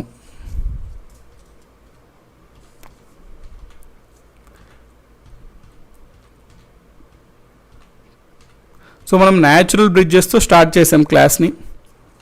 న్యాచురల్ బ్రిడ్జెస్ అంటే ఇవి జనరల్గా మనం ఏమనుకున్నాము, ఈ క్రమక్షయం ఏర్పడినప్పుడు మనకి ఇట్లా న్యాచురల్గానే ఆర్చ్ లాగా ఏర్పడతాయి. సో వాటిని న్యాచురల్ బ్రిడ్జెస్ అని అంటాము. ఇవి క్రమక్షయం వల్ల ముఖ్యంగా ఏర్పడతాయి అనే పాయింట్ చూసుకున్నాం. సో సముద్ర తీర ప్రాంతాల్లో క్రమక్షయం వలన ఏర్పడిన వంతెన లాంటి ఆకారాలు గల ప్రదేశాలను సహజ వంతెన అంటాం. వీటినే మనము తోరణాలు అని కూడా అంటాము. నెక్స్ట్ మష్రూమ్ రాక్స్ అనే పాయింట్ చూసాము. సో మష్రూమ్ రాక్స్ గురించి మనం ఏమనుకున్నాము, భూమిని ఆనుకొని వీచే పవనాలు కన్నా కొంచెం ఎత్తులో వీచే పవనాలు వేగంలో తేడా ఉండడం వలన అవి వీస్తున్న ప్రాంతంలో శిలలు కూడా క్రమక్షయానికి గురి వేరువేరుగా అవుతుంది. భూమిని ఆనుకొని ఉన్న శిలాభాగం అధికంగా క్రమక్షయానికి గురై పైభాగం కొంచెం తక్కువగా క్రమక్షయానికి గురవుతుంది. ఈ విధంగా ఏర్పడిన శిలలనే పుట్టగొడుగు శిలలు అని అంటాము, మష్రూమ్ రాక్స్ అని అంటాము. ఇవి మష్రూమ్ రాక్స్ మనం చూసాము. నెక్స్ట్ డీఫ్లేషన్ బేసిన్స్ గురించి కూడా మనం చూసాము. పెద్ద పెద్ద ఇసుక తుఫాన్లు సంభవించినప్పుడు ఒక ప్రాంతంలోని ఇసుక కుప్పలు కుప్పలుగా వేరొక ప్రాంతంలో నిక్షేపించడం వలన ఆ క్రమక్షయానికి గురైన ప్రాంతంలో చిన్న చిన్న గుంతలు ఏర్పడతాయి. వీటినే ఎగురువేత గుంతలు, డీఫ్లేషన్ బేసిన్స్ అని అంటాము. మనం దానికి సంబంధించిన ఇమేజ్ కూడా చూసాము. ఇన్సెల్బర్గ్స్ ఎడారి ప్రాంతాల్లో పవన ప్రభావానికి క్రమక్షయం చెందగా మిగిలిపోయి ఏకాంతంగా కనిపించే చిన్న చిన్న గుట్టలు, కొండలనే మనము ఇన్సెల్బర్గ్స్ అంటాము. నెక్స్ట్ బార్కన్స్ పవన నిక్షేప కారణంగా ఎడారి ప్రాంతంలో మనకి అర్ధచంద్రాకారపు ఇసుక దిబ్బలని బార్కన్స్ అని అంటాము. సో పవన నిక్షేపణ కారణంగా ఎడారి ప్రాంతంలో ఏర్పడే అర్ధచంద్రాకారపు ఇసుక దిబ్బలని మనము బార్కన్స్ అని అంటాము. బార్కన్స్ అండి పాయింట్, ఇది నోట్ చేసుకోండి. నెక్స్ట్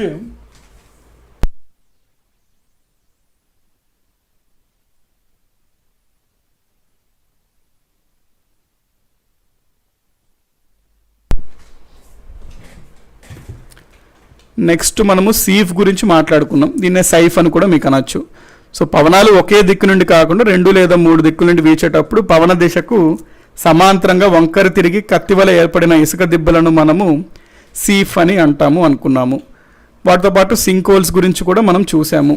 సింకోల్స్లో భాగంగా మనకి ఏ ప్రదేశాల్లో అయితే సున్నప్రాయి అట్లాంటి సాఫ్ట్ రాక్స్ ఉంటాయో అవి నీరులో కరిగి సడన్గా మనకి అవి డ్రౌన్ అయిపోతాయి అనమాట, సింక్ అయిపోతాయి.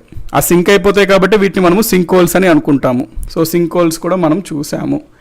నెక్స్ట్ పోలీజ్ చూసాము. ఆ సింక్ హోల్సే కనుక ఇట్లా మైదాన ప్రాంతంలో ఉంటే దాన్ని మనము పోలీజ్ అనేది చూసాము. నెక్స్ట్ 2 సింక్ హోల్స్ పక్క పక్కనే ఉంటే దాన్ని మనం స్వాలో హోల్ అంటాము అని కూడా చూసాము. అమర్నాథ్ కేవ్ ఐస్ టెంపుల్ స్టాలగ్మైట్కి ఉదాహరణ అనేది చూసాము.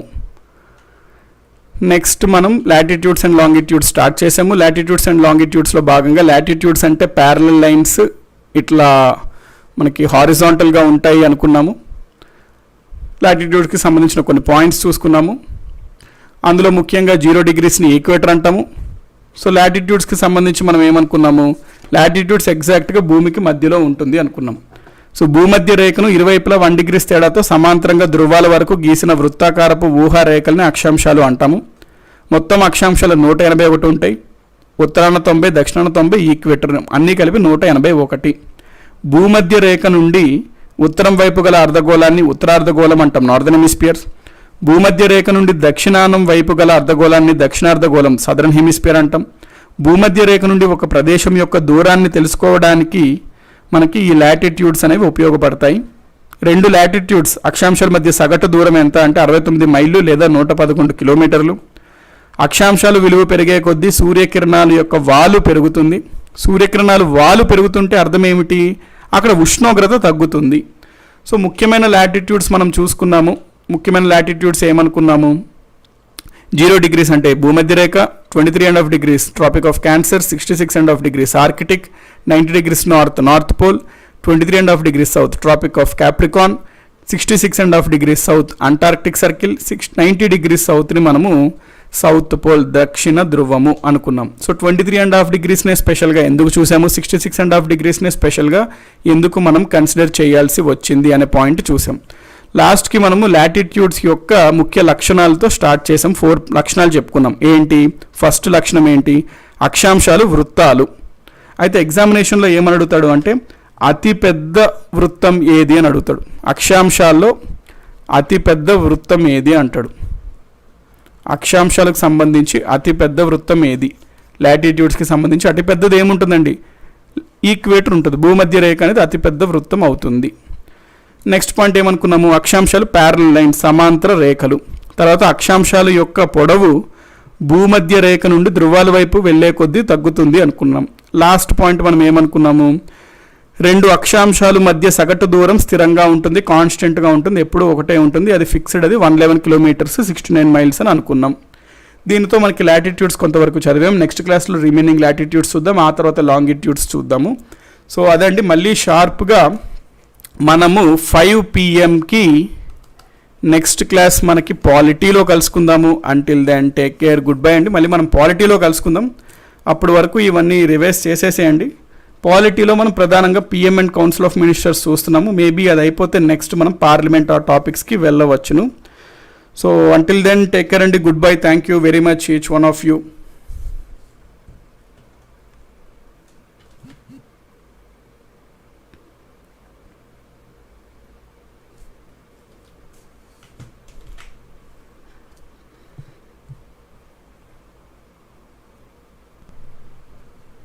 స్మాల్ అనౌన్స్మెంట్ అండి, ఇంతవరకు మన ఛానల్కి గవర్నమెంట్ జాబ్స్ పోర్టల్ GJP ఛానల్కి సబ్స్క్రైబ్ చేసుకోకపోయి ఉంటే కంపల్సరీగా సబ్స్క్రైబ్ చేసుకోండి. అలాగే పక్కనున్న బెల్ ఐకాన్ క్లిక్ చేసి ఆల్ నోటిఫికేషన్ సెలెక్ట్ చేసుకోండి.